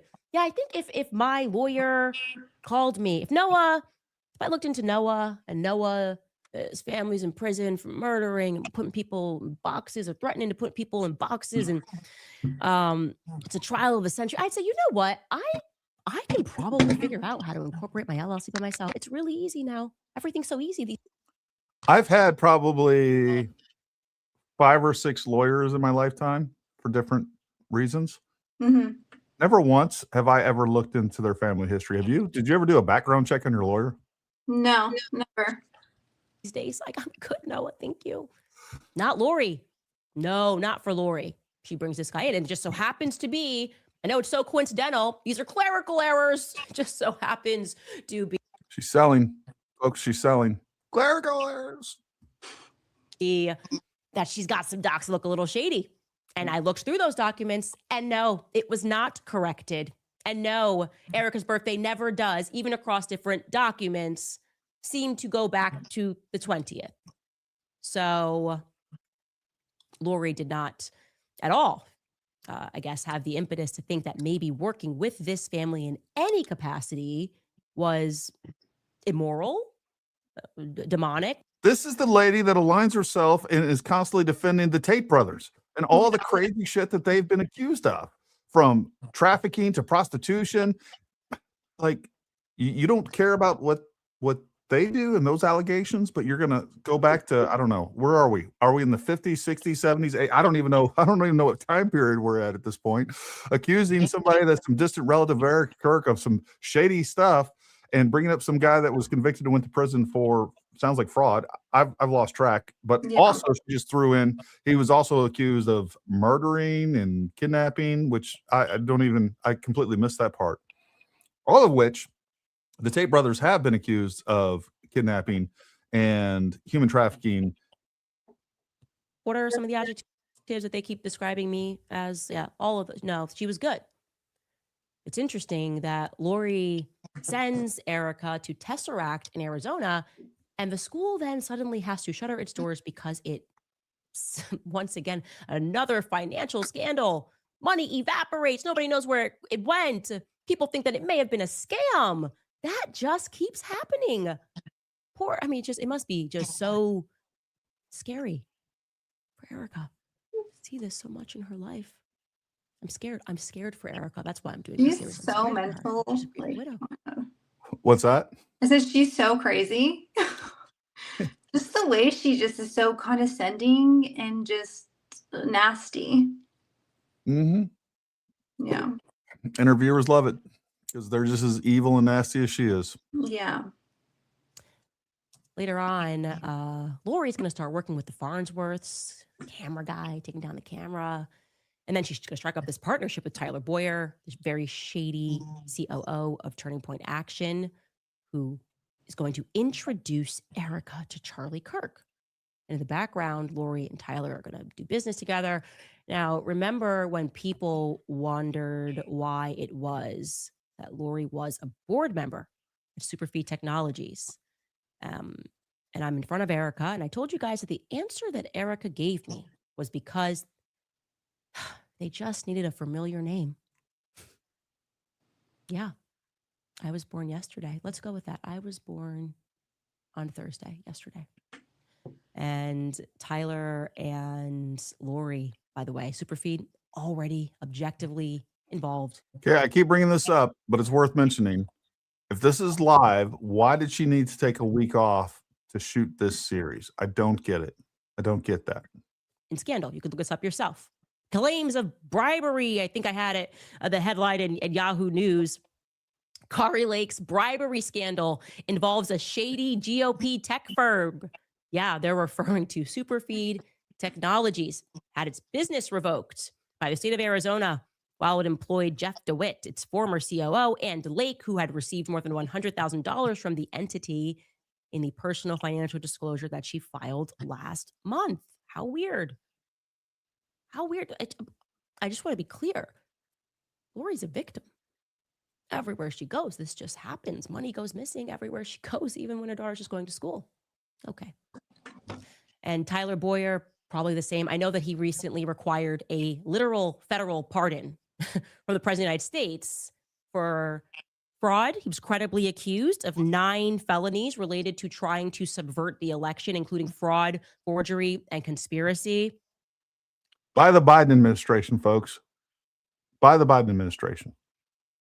That's who that came from. And I guess she's defending the Biden administration right now. Like I hope that this is just a bridge too far for Erika, going after her family, going after her dying mother, and Erika decides to sue this wench into oblivion. Because at this point, for me, especially if I had access to the money and the lawyers that Erika has, and God bless her, she's probably a much better human being than I am. Like, I just on principle. And we talked about it yesterday or the day before, the fact that TPUSA is probably calculating the fact that, look, the Macrons are going to win that lawsuit. She's not going to have any money left. To me, at this point, it would be about principle, just principle alone. I don't care if I get $0, and I don't care if I lose $1 million, $10 million suing this woman. And I bet you, as a matter of fact, TPUSA and some of their donors would pay for that. Now, I understand that they have to be respectful of their donors' money, but I promise you there's some donors out there that would gladly pay and fund this entire lawsuit on principle alone. Money be damned. He's still facing state charges, but that's just, everybody just doesn't understand how much Turning Point is going through right now. And they're really sad. They're really sad. They're grieving differently. Yeah. Now, I also broke the news to you. I said at the top that Tyler Boyer is telling people that they are now going to get into the real estate business to help young homeowners, because it was Charlie's vision, right? He's telling people that Charlie the ghost, who they can manipulate to do whatever they want, always, he always told students not to go to college and to instead get married young. And therefore, the next logical step would be for Turning Point to go into homeownership, to help them become homeowners. Trust the science. If you think that's weird, that's because you're demonic. Erika's grieving widow. Lori, in case you missed it, is the one person that Erika now posts for sympathy. She's curating Lori, right? To let you know that Lori is sick. That to me felt like a person I should probably. My God, man. I mean, the evil. This woman is demonic. Oh my gosh, she's so insane. Like, I can't sometimes. Probably be looking into, right? How dare you have any questions about anything right now? Do you know where Erika's going? She just lost her husband. All right, I need a mental break. We'll hit some super chats here.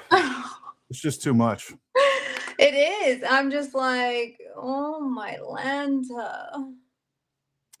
Greg Ott says, A is a child of B, who you see as a notary, who is related to D, who is a crook, therefore A deleted her husband.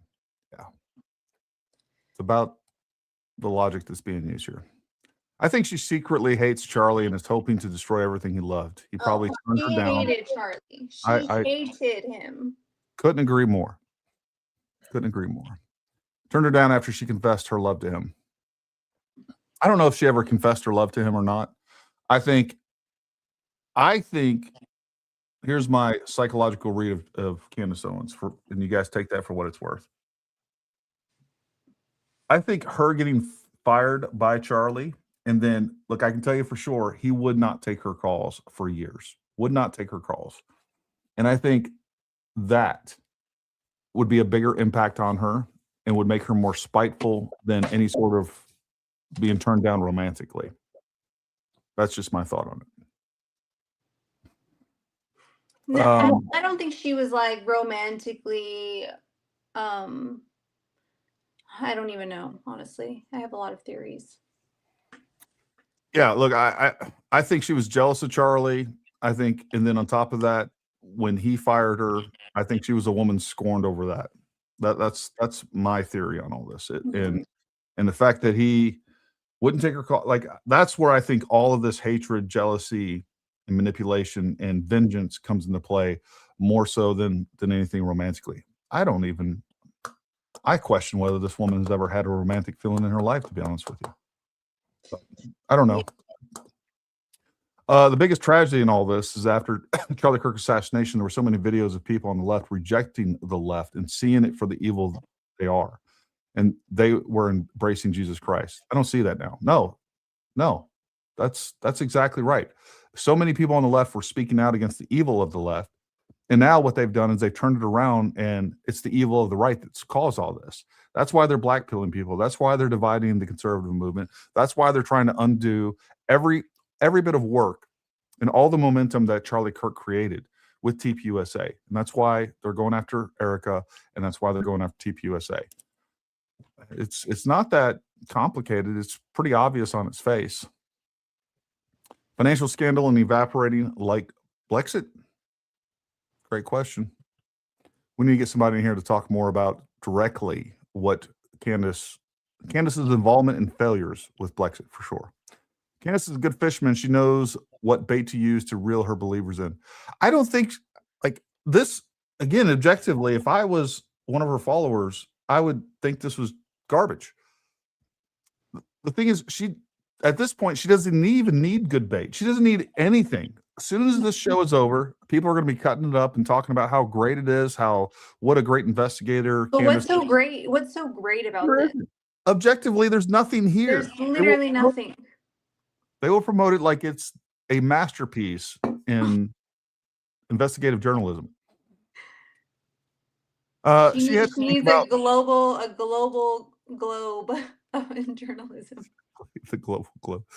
She had to think about what yesterday was. Like, she had to remember what day this was going to be shown. Does that mean this was pre-recorded? I don't know. Look, I do think that elements of the show are pre-recorded. I really do. She had to think about, I hit that one. Yeah, part of why Charlie cried on election night was because Biden DOJ was going after them. That's exactly right. And all of the things that, for instance, Wolves and Finances are alleging that Erika is currently doing illegal with TPUSA, Charlie did that tenfold, and there are good explanations for all of it and why it's legal. But you have people like Dances with Wolves over there that wants to try to, again, just besmirch TPUSA, try to turn them into some illegal organization without any proof or ever looking at their actual books. Yeah, part of why Charlie hit that one. Is it just me, or does Candace resemble Adam Schiff? I've noticed she wears high collars. Is that to hide a pencil neck? Her story is starting to sound a lot like the Ops dossier. Look, there's a lot of overlap in messaging from the left to what Candace has said, and we've highlighted that many times. I can't believe she threw in the Biden admin going after TPUSA. Candace Owens was never conservative. The demonic spirit oozing from her upsets my spirit. Sick. She just doesn't care. She'll use anything at her disposal to smear the people in front of her targets. Thank you, Yvette, very much for the super sticker. You missed my super chat. Make these more. Thanks for reminding me. Hopefully I hit it.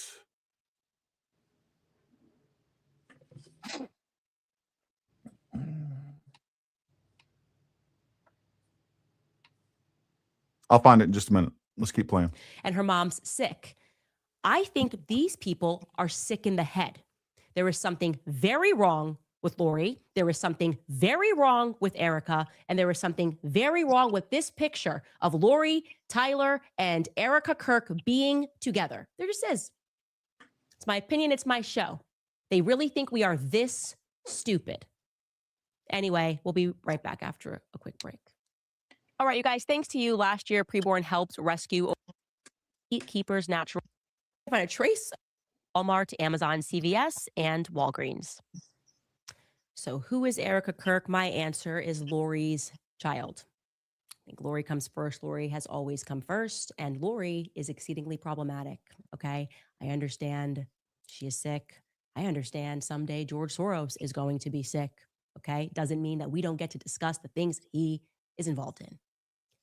The question that I was asking is, what went on with this marriage between Lori and Kent, this alleged marriage between Lori and Kent? Why do I feel like it's not even a real marriage? I see no evidence of the marriage occurring, or like it just seems like I don't know if a marriage can occur across 16 years. I don't know if it can happen that many times across 2 documents. And like I said, we have the other documents, and we will show you them at the beginning of next week.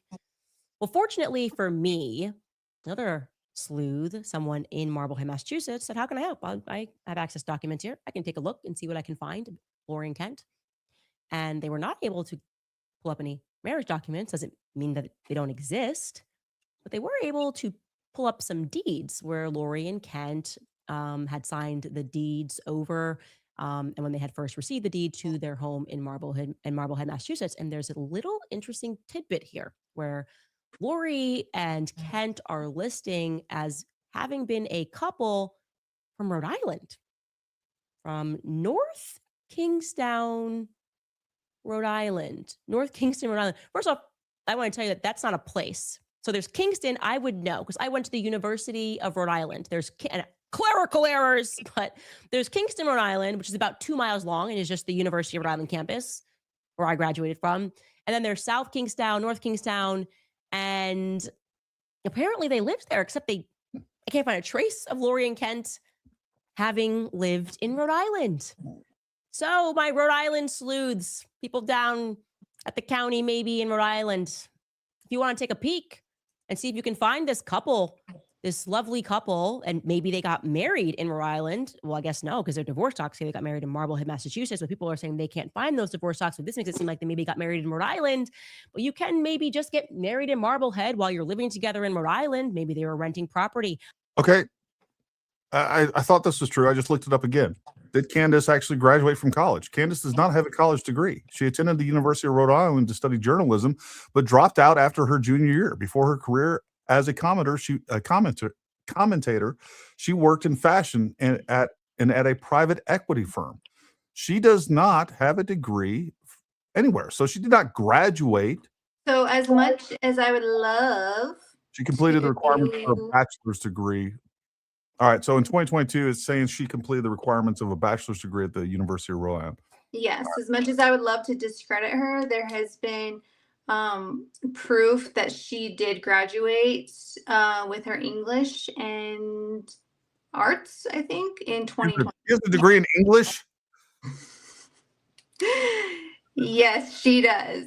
Or I think it's English and journalism. I'm not sure, but it has been shown that she's completed it, and I'm guessing probably online because it was during COVID. So I'm she went back and finished everything then. All right. It says she completed the requirements for a bachelor's degree at the University of Rhode Island under a different name, Candace Farmer. Yes. All right. We want to be truthful on here. Make sure we're right. Yeah. I don't know, but I want to know. You find something, Rhode Islanders, hit me up. More tips at CandaceOwens.com. More tips at CandaceOwens.com. Now jumping back into our Erika timeline. Now, we talked about how she went to this school, Tesseract. It's also going to be a scam, financial scam, but that's fine. She's the victim. After Erika Fronsfay leaves Tesseract in 2000 because the school is facing a financial crisis, I also want to point out, like I said, the school is being run by Jewish women. They're even renting from a Jewish school, the Looking Glass. And stereotypically, I want to say something. Stereotypically, Jewish people are known for very good accounting, but not in this case. Not sure what happened there. Thereafter, there is evidence, and we have not been able to find anything concrete, but there is evidence that Erika went back up to Ohio for about 3 years, from 2000 to 2002. She apparently attended a school known as St. Ursula Villa. St. Ursula Villa is actually separate from St. Ursula Academy. It's a privately owned, and at first glance, you would think it was a Catholic school, but actually, despite its name and despite it being on the St. Ursula Academy property, it was not owned by the nuns as St. Ursula Academy was. St. Ursula Villa actually had private funding and it was a completely separate from the Catholic Church at this time, from what I'm able to see. So, and I cannot pull up who was funding this school at that time. So if you have yearbooks from St. Ursula Villa, not the broader academy, but St. Ursula Villa, from the years 2000 to, let's take it up to 2003, and you see Erika Fronsfay in there, or you remember her being there, please reach out. I feel like I'm having to listen to like the most boring lecture ever. For real. For real. I'm taken back to my college courses. Like, I'm like, oh my Lord, when is this going to be over? If anyone wanted to verify our name dropping victims and protecting the abusers, it's episode 369 when she was on the Daily Wire, not to shed light, but for proof. Yeah, we played clips from the Daily Wire. You got it. Thanks, Mackenzie. Sorry, I missed it at the beginning. Red GF George Farmer tried to buy TPUSA. Erica turned him down. That's a rumor. I don't know if that's ever even been verified. Yeah. If Lori is guilty of fraud due to the existence of headlines and lawsuits, Candace would therefore be guilty of defamation and malicious lies. Well, we have a lot more evidence of that. That's just a statement of fact. She just hasn't never been taken to court over it yet. She's going. The Macaroons are going to take her. Where's her priest? Well, he's not in the room. He's not advising her. I can't say enough, and there's more information coming out. Like, I don't believe that she's a practicing Catholic at all. But, you know, who am I to judge?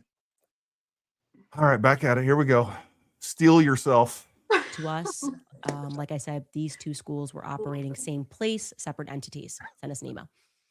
What happens next in her life, though, is pretty easy to document. Erica is at Notre Dame Prep. And I should note, I did not know this at the time, but Notre Dame Prep was formerly the Tesseract School, one that they had to shutter in North Scottsdale. Now the doors are reopened, and it's Notre Dame Prep.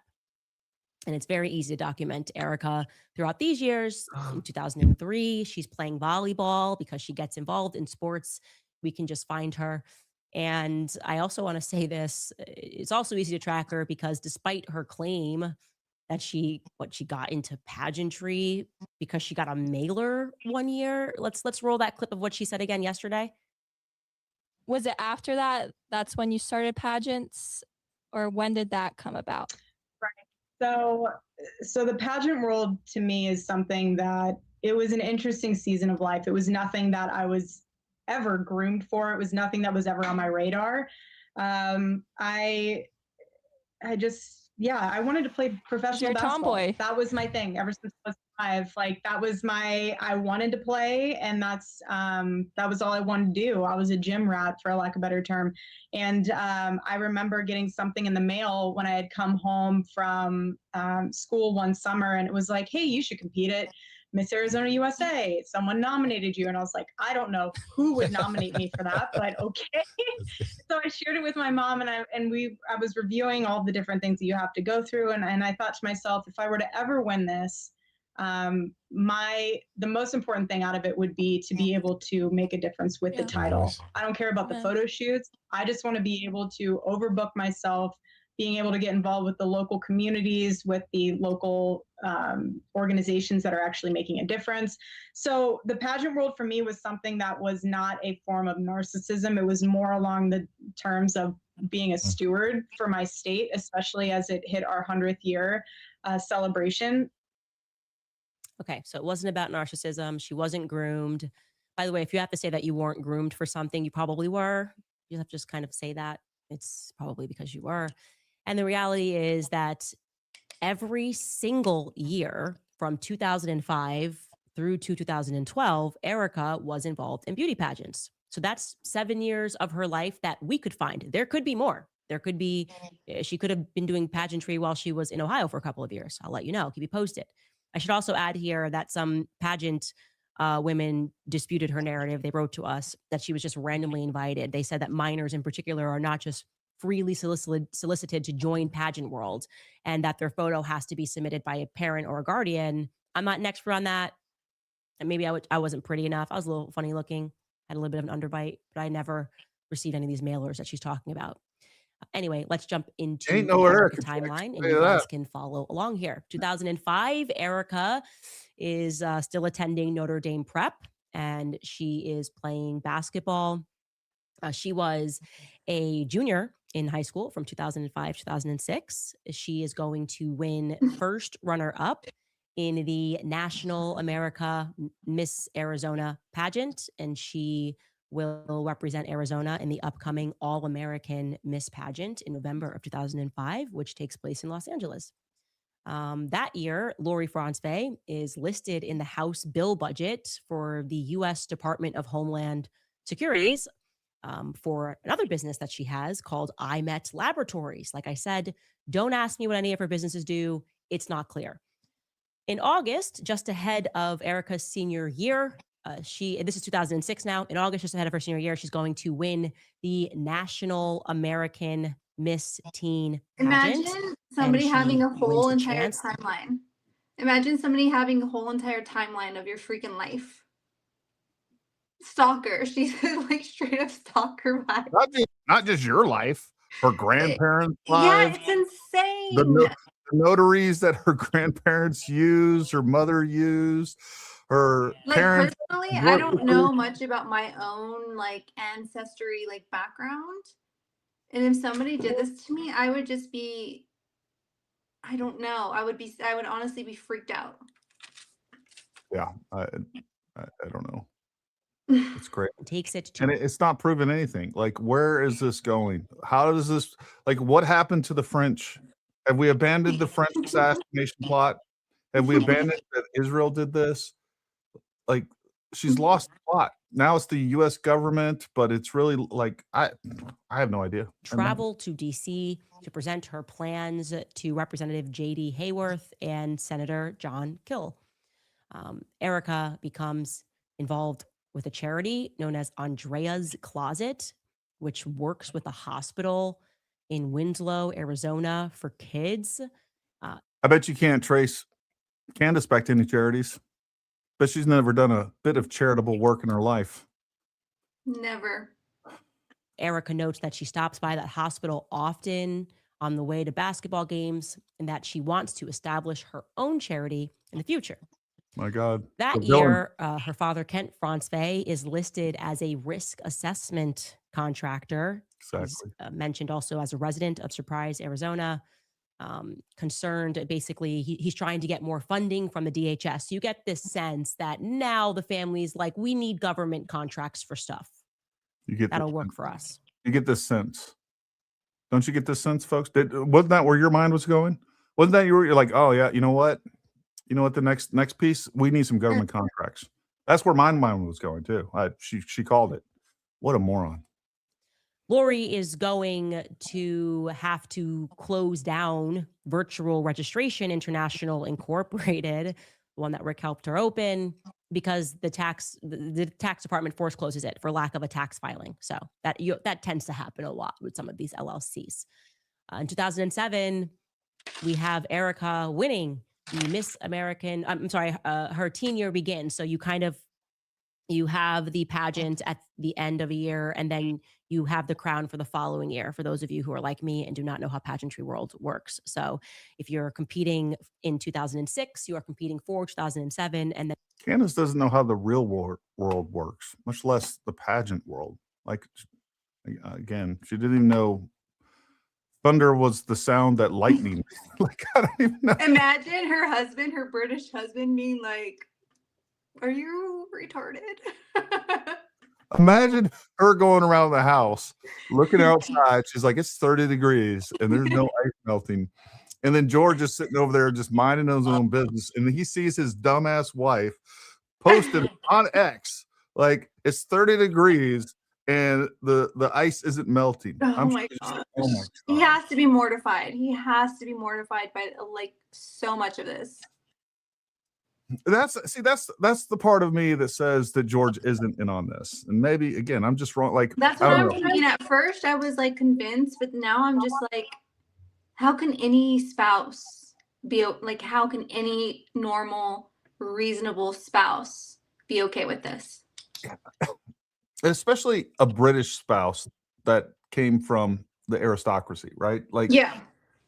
They're very prim and proper. They don't get into the scandalous nonsense. And that's the part of me that keeps going back to, I don't think for a second, number one, I know there's a lot of allegations saying that George is gay. Could be true. Don't know. Regardless, every time I see George, he is the most beta male dude. Like, if you look up the most feminist male beta B word, all right? He's very pinky up. Right there in the dictionary. Like, he is the encyclopedia, and I don't think for a second he has any control over this woman whatsoever. Like, so I don't know. You guys take that for what it is. In 2007 is going to be your year. So that is her Miss American teen year. And that is also the year that she's going to graduate from Notre Dame Prep in the spring, receiving a full basketball and academic scholarship to Regis University, which is in Denver, Colorado. She is also named as a finalist for the Arizona Interscholastic Association's Everyday Heroes Award. Okay, that's the first time you're going to hear an expression, Everyday Heroes. We know that's going to end up being what she calls her charity once it gets minted in 2009. But that's it. She got an award for that, and I guess it's stuck. In the 2007 and 2008 school year, Erika is going to begin playing basketball. She got the scholarship, and she does that. Regis University begins in the fall. I could find 2 newspaper entries of her scoring. November 24th game and against South Dakota, and then another entry on December 1st. And yeah, she's seemingly, if I was just following the paper trail, I would say she had abandoned her scholarship. And I was wondering, like, did she transfer to Loyola Marymount? Like, what happened here? And you should know, of course, never leave Lori out. Lori's first off, she's listed now as having been married to Larry Ginta. That's the first time that we see that, because Joe Abbas dies, and it looks like she is married. Lori and Larry, maybe they're saying that they're just together. Who knows? And that's why they're listing him. I'm not positive. Not super pretty. But Lori, every year, there's always a new LLC. So Lori is going to file AZ Tech International with Rick Erpenbeck on the documents, and that will. I'm sorry. They had already filed that. It gets canceled by the tax department. That's right. There's so many LLCs and so many cancellations. This one gets canceled. 2008 is where it gets pretty interesting, because I was trying to find Erika's very present, and suddenly in 2008, I can't find her. Okay. I put this as like Erika's missing school year. Now, she herself disputes this, and various times she says she played basketball for 2 years, and she's going to note in a future alumni packet for Notre Dame that she was indeed playing basketball at Regis University. Yeah, no, I think any reasonable person would watch this and agree with TFCS here. Nothing she said makes me believe Erika's mom's a bad person. Nothing. I mean, so one of the things I actually reached. I don't know if you guys know who he is. Zach Costello. He's a big Candace friend of Candace, loves Candace. He debated Lisa Knows. My opinion, she destroyed them, but all debates are subjective. So I asked him yesterday. I was like, hey, man, I'd love to have you on. And because I genuinely want to hear like the thought process and the perspective of somebody that believes this nonsense. I was like, look, completely friendly. We'll have some fun with it. I'm not going to give you a hard time. I just want to hear your thoughts behind all of this craziness. And unfortunately, he was busy. Luckily, ShadyLadyKady was here for us. Not that she was second pick, but again, I want to genuinely hear somebody from the Candace side. I want to hear what they have to say about all this stuff, because it makes no sense to me, but clearly it does to them. Clearly it does to them. If she researched, she'd know what EK's business does. Probably. Her hatred for Erika is so apparent in this episode. It really is disturbing. She is enjoying the pain. She is hoping this causes Erika. I agree with that. I think she is absolutely sadistic when it comes to this stuff. Candace Owens, poster child to bring back mental wards. You're right. Something I posted on X yesterday, and I really believe this is true. Candace Owens, the things that she's doing is going to get someone killed or hurt, for sure. She's already been attributed in one mass shooter's manifesto. And it's not even as bad as this. I want you guys to think about this. Charlie Kirk was murdered by the left, and even he wasn't like smeared at the public level that she is doing to Erika. And Charlie Kirk was never accused of murder. That's what she's doing to this woman. Well, I think Matt Walsh, he made a good point when he said that Erika is getting all of this scrutinization but not Charlie's killer. Yeah. He's not receiving anything, any backlash, any investigation, any nothing. Well, and when you read through their comments, her comments, like these are all, and all of her surrogates, the Baron Colemans, the Ian Carrolls, they're all defending this guy, saying that he's completely innocent, that, like they are all about defending him, things that his own defense attorneys won't even say. Yeah. And it's insane to me. Like you have to reject so much obvious evidence to believe that. Like that's how I know this is all fake. This is all fake. This is all a psychological operation. It's just surprising to me how many people believe it.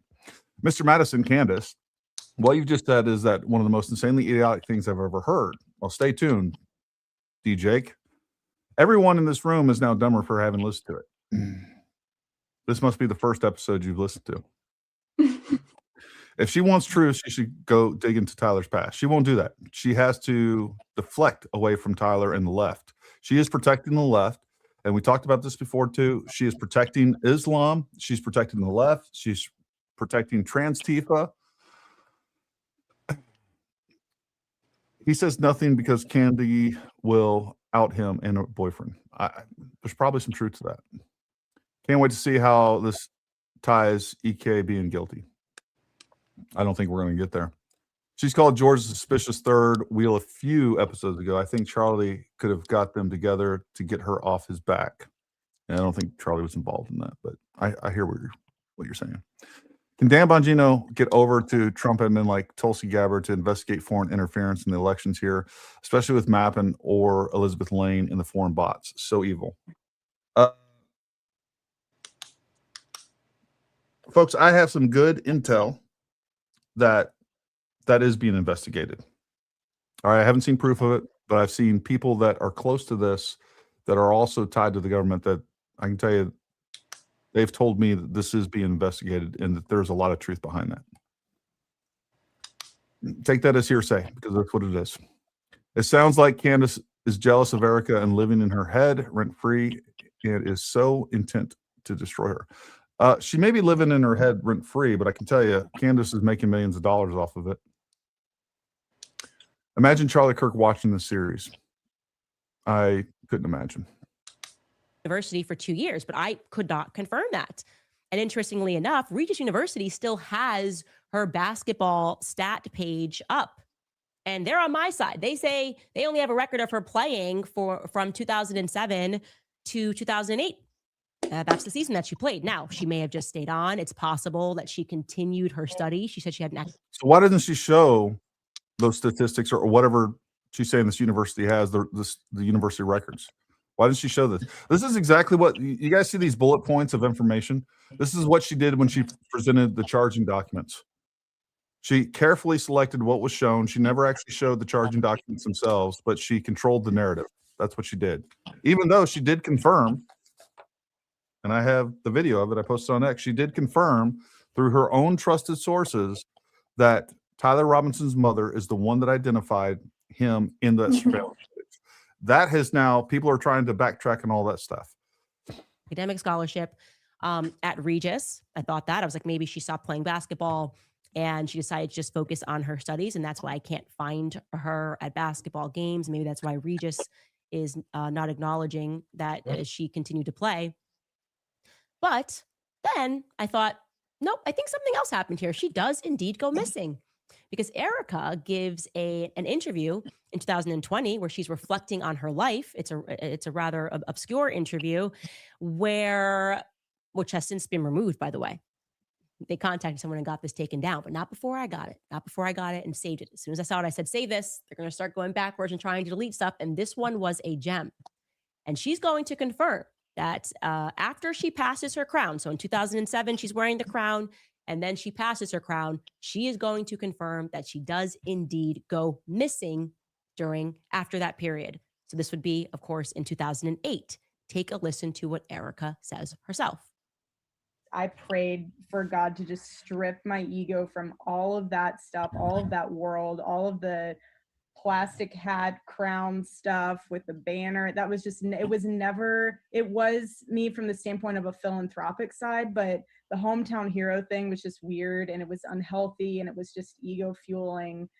So I locked myself in my room, basically turned into a hermit for about a good 8 months.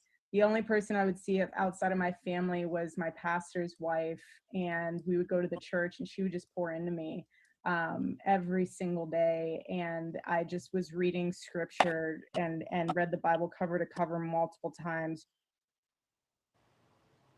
That is very interesting. How can an active college student purport to see no one but her mother and her pastor's wife for 8 months? She says nobody saw her. Check. That's true. I'm highlighting this particular period of time because I suspect that this could potentially represent a time when Erika trained to become a Christian. Again, this is my personal opinion. It's my podcast. But given what we've learned about Fort Huachuca, an intel base that literally trains Christians, I'm asking myself, was she just training? Was she training? What? Nobody's ever said that, Candace. Nobody's getting trained to be a Christian in Fort Huachuca. You freaking crazy winch. My God. To become a Christian? Was she training to be able to impress people like Charlie by just always having a Bible verse? Now she can't even get out a sentence without making it somehow a Bible verse or a holy in some degree. And there's something that registers to people as off about that. I want to know, who is her pastor's wife? Who is the pastor's wife? That was the only person that saw Erika for 8 months. And again, she is dating when this happened herself. She says she hands over her crown. She wanted to strip herself from all this plastic. And by strip herself, she means she's going to then continue to compete every single year. In fact, she competes that year too. But who is the pastor's wife?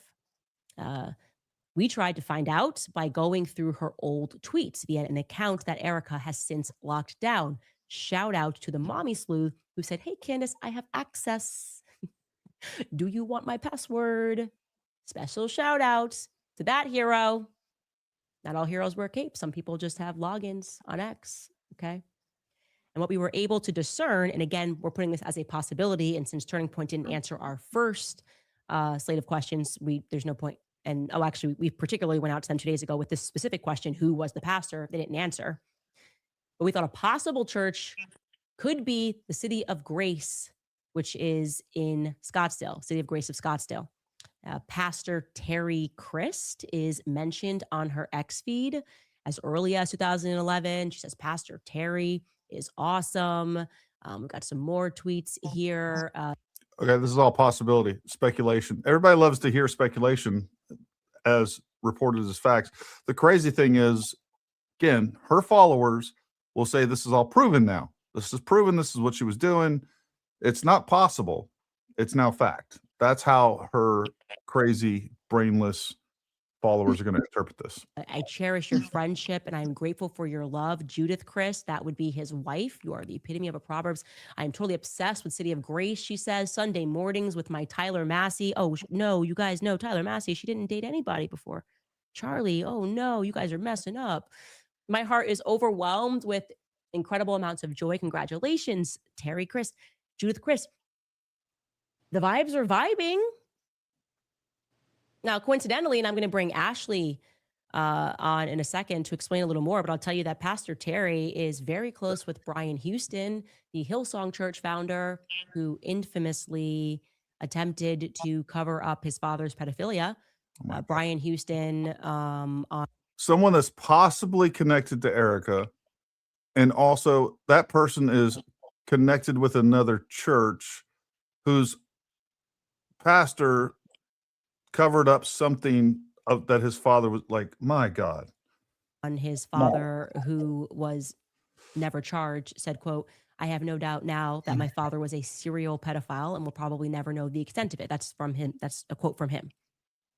She has been friends since 1994. So Erika has been friends with them. So let me bring on Ashley to explain that the Terry, Chris, and Judith and the relation in a better manner, because she's way deeper down that rabbit hole than I am. Yeah. So like we said, Pastor Terry Christ and his wife, Pastor Judith Christ, they were very close with Erika at this time. From 2011 to around 2016 is where we can track their relationship. And interestingly, Pastor Terry Christ has a very interesting background. So he is very good friends with Brian Houston, who was the founder of Hillsong.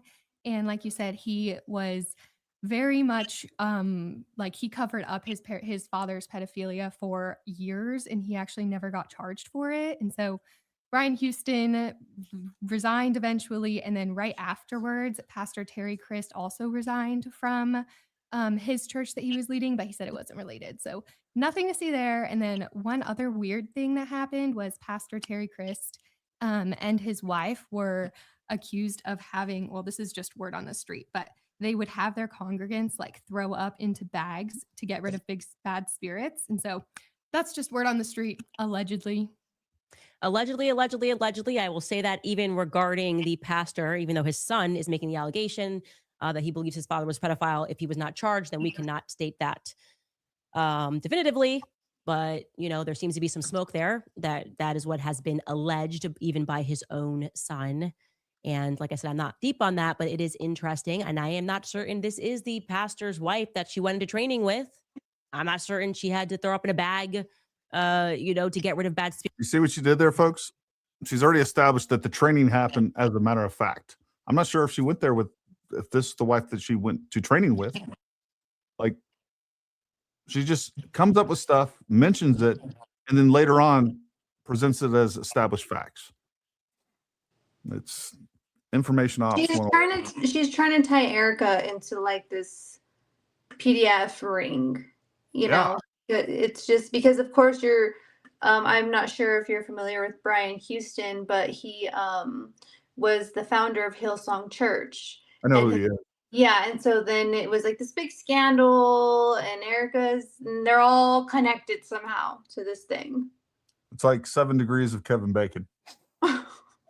Exactly. Spirits, but I do know that YouTube will do what it has to do. The YouTube creators will do what they have to do. The Baron Colemans, the Nisas, they'll do what they have to do to get to the bottom of that. So they'll do what she's not willing to do. They'll say what she's not willing to say. Baron Coleman is a propagandist through and through, and always has been. Yeah, because this is an interesting turning point in Erika's life, in my view. And she strikes me as someone who, there are going to be some psychiatrists in her life and some psychologists. There's just that is what people are perceiving is a spiritual darkness. And sometimes spiritual darkness comes from people who are purporting to be spiritually light. People who can't get out a sentence without saying the Lord, the Lord, the Lord, could have something else going on, as we just learned with the Hillsong scandal. Look, that's all we know for sure. Otherwise, we can confirm to you guys that despite Erika's hiatus, 8-month hiatus, according to her, she does make it to compete for Miss USA Colorado 2009, and she places 3rd runner-up. So that's 2008. We are going to leave it there. We can show you if you want to. I guess you already saw the timeline, so you guys are good. We're going to take a very brief break, and we'll be right back. All right, you guys, the chemtrail climate exposures are going full force this winter. Back-to-back abnormal winter storms with questionable snow quality crippling the country. Millions are without power, record-freezing. Like, my God, the ice was still frozen at 30 degrees. So weird. With over 15 years in business, there hasn't been a tax case. These people didn't. And for all. So whether you owe $10,000 or $10 million, their team has resolved over $1 billion. Writing their speeches. That's how little these people cared about Charlie Kirk. Charlie was a means to them. Go ahead, call me a monster. Make a video. They're out here telling you it's okay. I'm gonna debunk what Candace is saying. Okay, Erika lied. Oh, okay. Well, yeah. Well, that's how some people grieve. They grieve by lying. They grieve by lying. You guys need to settle down. Why do you care so much if she's lying? Why do you care so much that she suddenly apparently had a clear enough mind to decide that she wanted to take the board to a vote to make her the CEO while her children are not at home? Why do you care so much? It's weird. You guys are the weird ones. How's that PSYOP going? It's failing. We literally do not care at all what everybody is saying on the internet that is clearly being paid to say the same thing. If you find the most demonic thing that happened in all of this to be. I was quoting Billy Madison debate scene. I've been following you for a while and know all about her idiocy. Her husband picked her up after taking a $200 online take course. He's the epitome of a beta male. Couldn't agree more. He really is. Me investigating it and investigating whether or not the people that are taking over Turning Point USA are actually going to be good stewards of the alleged billions going forward. If you find that to be the most demonic thing, you're out of order, my dude. You're just out of order. You're out of order. You know, like when you used to see like you go to the machine and a soda can, it just has like a little piece of paper out of order. That's you right now. You're just out of whack.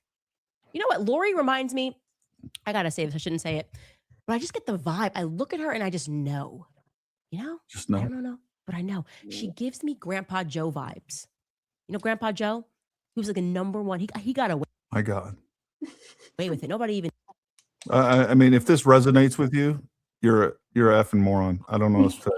Like, thinks about Grandpa Joe and Willy Wonka. Oh my Chocolate God. Factory. It's exhausting. He's out there. He's, oh, hey, Charlie. Oh, I'm sick. Hey, nice to see you busy. Charlie pulled out a golden ticket. Grandpa Joe did a whole dance routine. He said, oh, look, I'm good. Let's go. And then Grandpa Joe, oh, look at the grandpa. That's Lori. That's Lori. And then Grandpa Joe, he gets down. He's the factory. Charlie's a good kid. He's a good kid. Charlie was a very good kid. Grandpa Joe gets down to the factory, tells him, steal the recipe. Steal the recipe. Give it to Slugworth. Vibes. I never misread them. Vibes. Anyway, Erika lies. We'll get into that next week. But I just now reflect on her telling me during our. Send it, Shady. What do you got to say about that? Was that revealing? Was that amazing? I am amazed. I think she cracked the case in this particular episode. Like I can't. Like I'm gonna sleep really good tonight by how exhausting this is. I really think that like we're gonna culminate to a point of some sort of revelation, and it just gets more convoluted, and it's just absolute nonsense. This is nonsense. It's filler. It's filler, is what it is. Oh, I'm glad she took a. G.I. Jen, I was looking for that. I couldn't find it on his page. It was, I think that's in regards to Hassan, because Hassan, yeah. I don't think he was sharing bots with Candace. He was like slamming Candace for having fake views. Yeah. Yeah. No, he was basically saying my entire chat is in her chat right now. Like, yeah. And he was calling her dumb, and her Jewish mysticism is ridiculous. He was just like calling her out the whole entire time. Yeah. I agree. Crazy break. ShadyLadyKady, peanut butter on French toast, yes or no? No. I'm very basic, like when it comes to things. Like I like basic pizza with green chili on it, green chili pizza. I like just spaghetti, meat and sauce. I'm a basic gal. Right. I'm gonna try to remember Monday. I'm gonna make some awesome French toast, and we're gonna open the show if I can remember. I feel like that would be very sticky and dry. I like French. French toast is not usually my favorite. I recently had some a few months ago at Cracker Barrel. That was one of the best things I ever had. It was like this. It had like this cream cheese sauce on it. It was amazing. Cream cheese. Yeah, I'm not usually a big on French toast or pancakes. Anyways, point being, I do like French toast. I do like peanut butter. I just I love peanut butter, actually. It's probably amazing. But anyways, we're gonna do that review very soon. Raid is always trolling my chats about French toast. The measure of a person to him is who agrees with him. Because he likes peanut butter on French toast. Yeah. Yep, he does. You know what? To be fair, I've never had it. I've never had it either. It just sounds not pleasant. This has been going on for months. Okay. I am immediately a little turned off at the idea for some reason. Yeah, me too. I am too. I don't know why. I can do peanut butter and celery. Oh yeah, I love peanut butter and celery. Yeah, but French toast? I don't know. You know what also is amazing? One of the best things with celery is pineapple cream cheese on celery. Also amazing. Write that down. But anyways, Rage, we're gonna do it. I know I've been telling you for months that we're gonna do this French toast and peanut butter. I'm gonna try to remember next week. I'm not even sure if I'm gonna do a podcast. This is so much in my brain. I need a few days. I need to take a week and a half off like she did to just process this. Oh yeah, for real. Sit down. That she received the questions ahead of time It's for not her over. interview with Barry Weiss. Like she knew that Barry was going to ask a question about me. You know, she said they didn't rehearse her answers, but she knew what they were going to ask, obviously. And therefore, we can conclude that none of the questions caught her off guard. She definitely thought through recounting her time in New York City, whether or not she was dating. And I want you to pay special attention now, because it's even crazier in the retrospect, to her body language as she's about to tell us that she didn't date anybody for 5 years before she met Charlie. Take a listen to this. I'm a 26-year-old Christian woman living in New York City. I would like to stay here long term, but I wonder whether it's sustainable. Do you believe there's a place for women like myself in modern cities who care about having a career, but also marrying a like-minded Christian conservative man? Well, yeah. So it just depends on where you're looking. You know, if you're on the apps, I don't know if you're on the apps. I don't know if, I'm not going to ask you your personal journey. But what I will say is when I lived out here, I was here for 5 years. I never dated here because I saw vicariously through my roommate how terrible it was. Somehow getting drinks was the replacement of having coffee and breakfast. I personally would rather have coffee or brunch with someone than going, I don't drink. I find it unproductive, not because I'm holier than whatever. I just don't operate that way. But I always thought it was very strange how she would go to drinks with one guy and then go to dinner with another. So it goes twofold here. So if you're expecting to marry someone that I was blessed with, like a Charlie, you have to be the type of woman that will attract a Charlie. Are you going to church? Are you going to Bible study? Did you tell your pastor that you are ready for the Lord to bring into your life the man that you've been praying for? You yourself need to be prepared for that man, and only you will know how to do that. Does that mean staying out and going out with the girls? I'm not saying you sit on your couch and all of a sudden he's going to knock on your door and be like, honey, let's rendezvous. Like, that's not. Shady, write this recipe down. You need to write this recipe down. Peanut butter mixed with maple syrup and then put crunchy Cheetos in it. Oh my gosh, that's disgusting. I would never subject myself to such nonsense. How it happens. It's not. Granted, my situation was a little different. I wouldn't do it. You went to a job interview. Literally. So this is how good the Lord is. He knew that because I was not dating in New York City, he knew that in order for me to know that that was my man, he had to blanket Charlie as a job interview. Because if that went in, no joke, if he came to me and said, hey, let's go on a date to Bill's Burgers, I'd be like, I am so sorry. Thank you, but no, we're not doing this. That was my mindset. I was not in that headspace. I just wasn't. Yeah. It's crazy in the retrospect. Who is the Lord? Is it the Lori? Is it the What? Lori? I don't know. What's going on here? I don't know what she's doing. Is it the Lori? We're don't gonna know. keep saying that. But I'm going to find out because there's some interesting things that happen in this timeline as we start to go forward. Ask yourself, what is the intended purpose of that lie? Not necessary. Who is the intended audience for that lie that is completely unnecessary? Nobody Did that I she know date in New York? Judge She Eric- date someone in New York City? I don't think that she did. If I remember correctly, the guy that she was dating during that time, it may have even been Cabot Phillips, was in Michigan. And I also know that she dated another athlete in California, from what I remember. Yeah, I So- don't think she ever said I've never dated anybody. I think she was saying I just never dated when I was in New York. Yeah. And who knows, like that span of time that she was, it could be 3 months, 6 months, a year that she just never dated during that time frame. I don't know. If she It's was just like, you stupid. know what? What were you saying? I said it's just stupid. It really is. It's nonsense. I was like Candace. I was down at One Oak.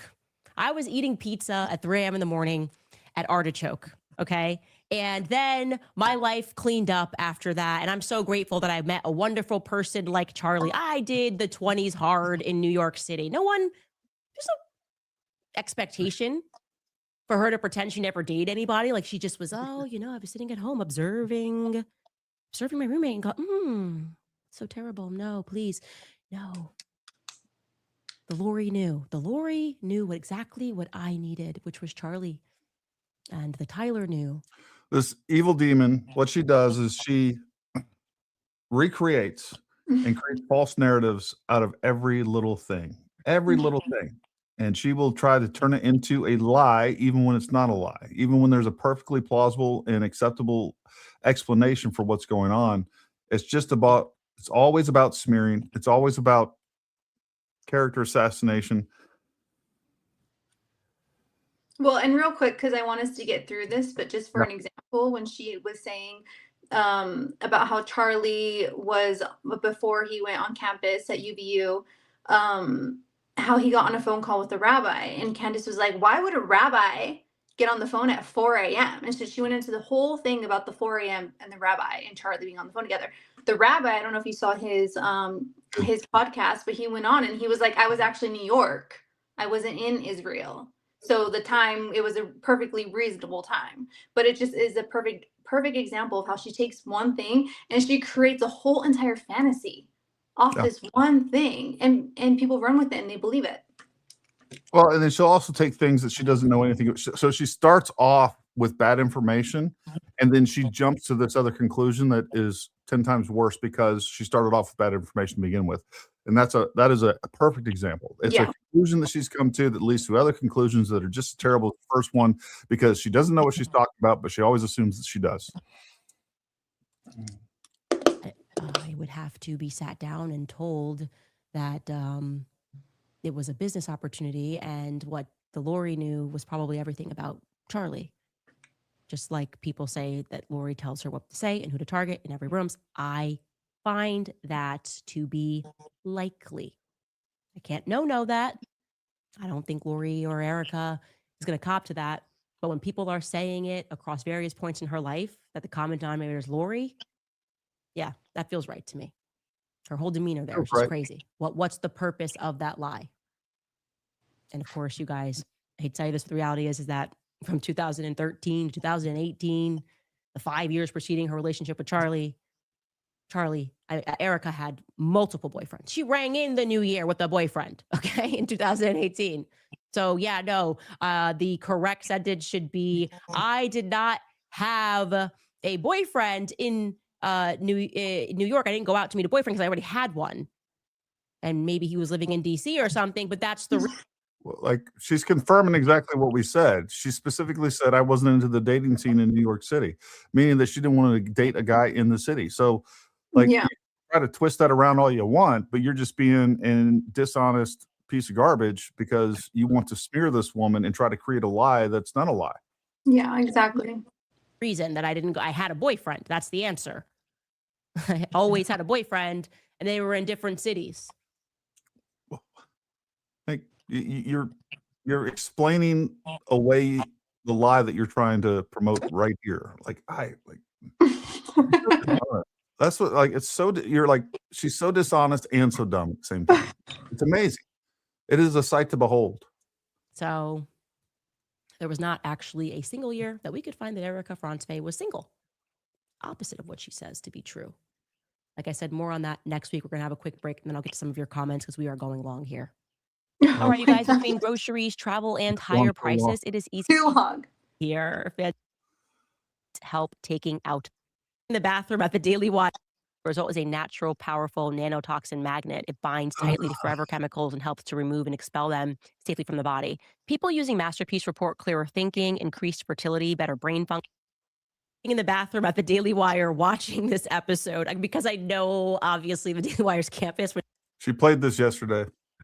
Played the exact same. She did play the exact same thing. Yeah. Whenever you guys say this, I picture the employees all huddled up in the restroom watching my episode. I hope that's how it's actually going down.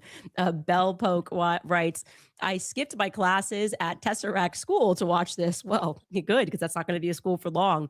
And Ashton, Tennessee writes, I would like to thank Dan Bongino for sending me here. Fantastic. Yeah.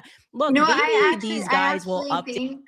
I think yesterday was a different super chat or comment, actually. I have to go back and look. There was something about it was like I'm hiding in the bathroom with the 200,000 subscribers. Yep. Yeah. Their perspectives with more information, because I gotta say, these aren't clerical errors, my friend. These are not clerical errors. I have the rest of the documents. Like I said, we'll go over that for you guys on Monday. I just had to give you the Erpen Beck scandal full stop so you could really appreciate that a story of murder and families involved and all that. It was not a non-starter. Not for the Lori. Not for the Lori. I want to remind you guys also, if you'd like to support our show, we have merch on the website. That is the best way to do it. Go sign up. We are independent. Vote of confidence. To editing this trailer, me and Chris on a Saturday. People affiliate scandals, and we watched Rob McCoy try to whitewash somebody. We all subjected ourselves to this craziness. So, ShadyLadyKady. Oh my gosh, it was torturous. And I thought that yesterday was pretty torturous. Today was much worse. It was just like, what are we doing? I mean, chat, everybody over there in the comments, didn't you think we were gonna come to some sort of conclusion with this, that we were gonna get some sort of it just got worse and worse. It's more convoluted. It's just nuts, and I don't have the words.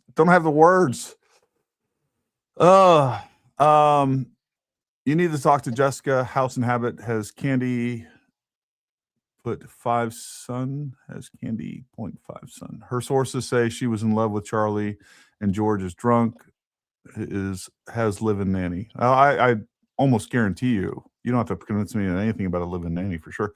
I've seen Jessica at House and Habit. Love to have her on. It'd be great to do some things like that.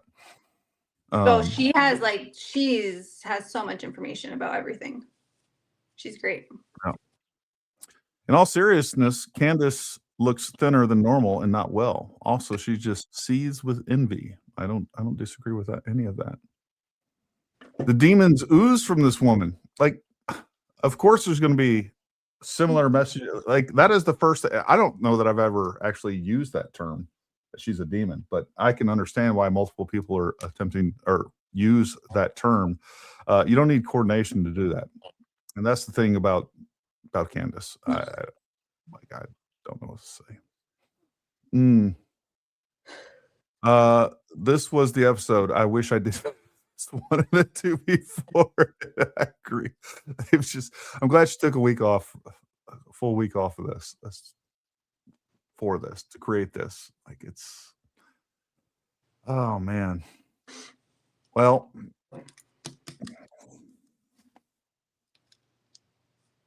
I'm just dumbfounded. I really am. You all tell me what you thought about this episode. I know many people have already. I don't even have to go. Like, again, folks, I'm writing down all the evidence, and I mean that. I was waiting to hear some sort of evidence that we could actually say everything was feels and vibes. Everything was, I don't know, but I know. Like, what did you take from this episode? Like, what did you? I just couldn't overcome the feeling of disgust the way that she's going after her mom that's dying, and with nothing. I guess Lori is guilty of having too many LLCs. I guess she's guilty of somehow being 5 people detached from somebody that went to jail, that allegedly some notary that I genuinely don't know what to take from this, other than just seeing this is a really crappy attempt. Remember how I said earlier, folks, that like, hey, the Fort Huachuca story was clearly engineered and somebody was behind it and the way that story was laid out. Nobody's doing that with these. Whoever she had that helped formulate that entire narrative and produce that show, those are not the same people. This is trash garbage. There's nothing convincing about it. I think like a lot of people talked about, if anything, is like there's no there. If this is the best you got in an attempt to smear Lori in this, generational character assassination that you're trying to attempt to pull on Erika Kirk, this is not impressive. And it's, I don't know. That's and Candace's father suffered from a stroke last year, to where he was in a wheelchair. I'm not sure for how long, and then he kind of had to relearn movement again. And so you would think experiencing that experience for herself, and just having an older parent or whatever going through something traumatic, you would think that there would be just a tiny bit of sympathy, but I don't know why I would give Candace the benefit of the doubt of having some type of sympathy. I mean, she appears to me a classic, not only narcissist, but a sociopath at a minimum. At a minimum, she does not feel the way that normal people feel. There's no way that you could do this and go off conjecture the way that she is. Yeah. And not feel some sort of human emotion of regret or sympathy or empathy. Like, I don't see any of those things. And clearly her entire audience is just giddy to go after Erika, just giddy to smear this woman. Like, to me, if I was going after somebody like this, let's say I really thought the way that she did, there would still be a part of me that's like, well, what if I'm wrong? What if Tyler did actually kill Charlie Kirk and I'm wrong about this? Man, that would really... She's going to be made to look like... She already looks like a fool now. Yeah. She already looks foolish and stupid now. So when trial comes and the evidence comes out, we can only pray that her little fans are going to really see that. They won't. But they're not going to change that. Like, I think, look, I don't think we're going to see a trial for another year and a half, 2 years probably. And hopefully this will have burnt out by then. But if it's still going on, they won't. They're going to completely disregard all the evidence, just like they're doing now. Nothing's going to change them because they've already come to a predetermined set of facts without any evidence to back it up. What they're going to be doing for the next year and a half is doing what they're doing now, and they're going to look for evidence and create evidence to support their narrative. I mean, I think you still even have people that believe that Sandy Hook is still a conspiracy. There are. Yeah. No, there definitely are. Yeah, like I said, Jesus said it correct. They've already passed the retardation event horizon. There's no coming back from them. There's no pulling them back. Knowing that there's a difference between dumb and stupid. Stupid being knowing better and doing it anyway, and dumb being you don't know any better. I used to think Candace was stupid, but now I think dumb. Yeah, I think dumb and a clear mix of evil and intentional. I mean, he's so malicious, and I mean, it's and the whole thing, this whole story was just so incoherent, as the last two have been as well. It's just incoherent babble and throwing information at you and throwing additional people at you, and like you're going from one weird web of storytelling to the next. Like, here's these people, and this person had this person, and there was a notary, and there's this, and then we jump over here to this other person, and then we sort of kind of relate Lori into that kind of, and then the next thing you know, we're at Erika Kirk, and she took some time off, and she's possibly related to and is contact with this pastor who possibly had contact at Hillsong Church, who, by the way, the father of the pastor possibly did. I don't know if he was ever convicted or not. Regardless, it's just possibility after possibility after possibility. No relation, no direct information, no direct evidence to any of it. It's absolutely nuts. Yeah. Woo. It's crazy that we got to sit here and even. That's what I'm saying. Like, when I first started this and I was going over her stuff, I was like people can't be this, like, and I don't want to be of course I'm harsh in my language sometimes, but I'm just like, people cannot be this silly. They can't be this like, I don't know, like they can't comprehend They can't. reality. Like retarded is the only word that describes these people at this point. It is the only word. But if anybody's harsh in their language, it's gonna be me, because I can come after people and be nasty. I try my best not to be, and to be reasonable, but I feel like there's no reason in this situation. I did have somebody come on and well intended. It was a lady that came after me for cursing. Folks, I curse sometimes. Doesn't like first of all, cursing does not make you not a Christian. It is not to me, it's the least mark of a Christian. One thing she did say that I do need to be more careful about is I do use God's name in vain sometimes. And I appreciate her pointing that out, and I'll try to do better on that. But you know what? Jesus was perfect and a pacifist. I'm neither, but I'm working on all those things. But yeah, look, there's no other way to say some of these things. But the thing that stands out the most to me over these last 3 dumpster fires of episodes is how sadistic she comes across going after these people. That to me is what stands out the most. And I think she takes personal glee in this. And I think what she's doing is extremely dangerous. I do think that she is radicalizing people and weaponizing people and then directing them at a target.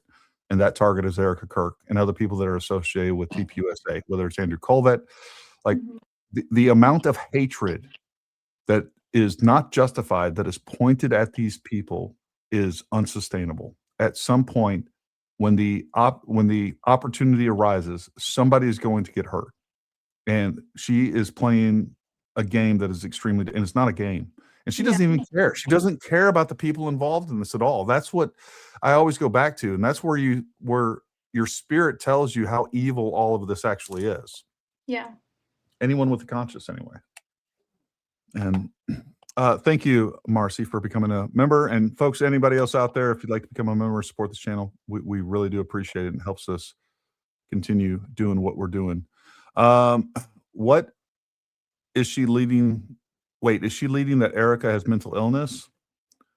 I don't know where she's going with it. Uh-oh, we lost Shady. We need to stop saying we can't question a dying woman or widow. If they killed Charlie Kirk's, status wouldn't matter. Candace Owens has zero evidence, big claims without proof. Without proof. Yeah.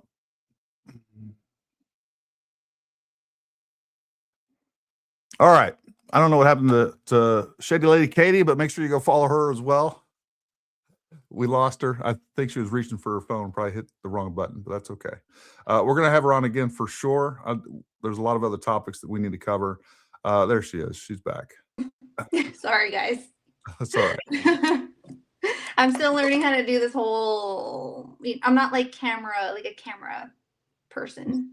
Not a camera person? No. So I'm still learning how to manage, the angles.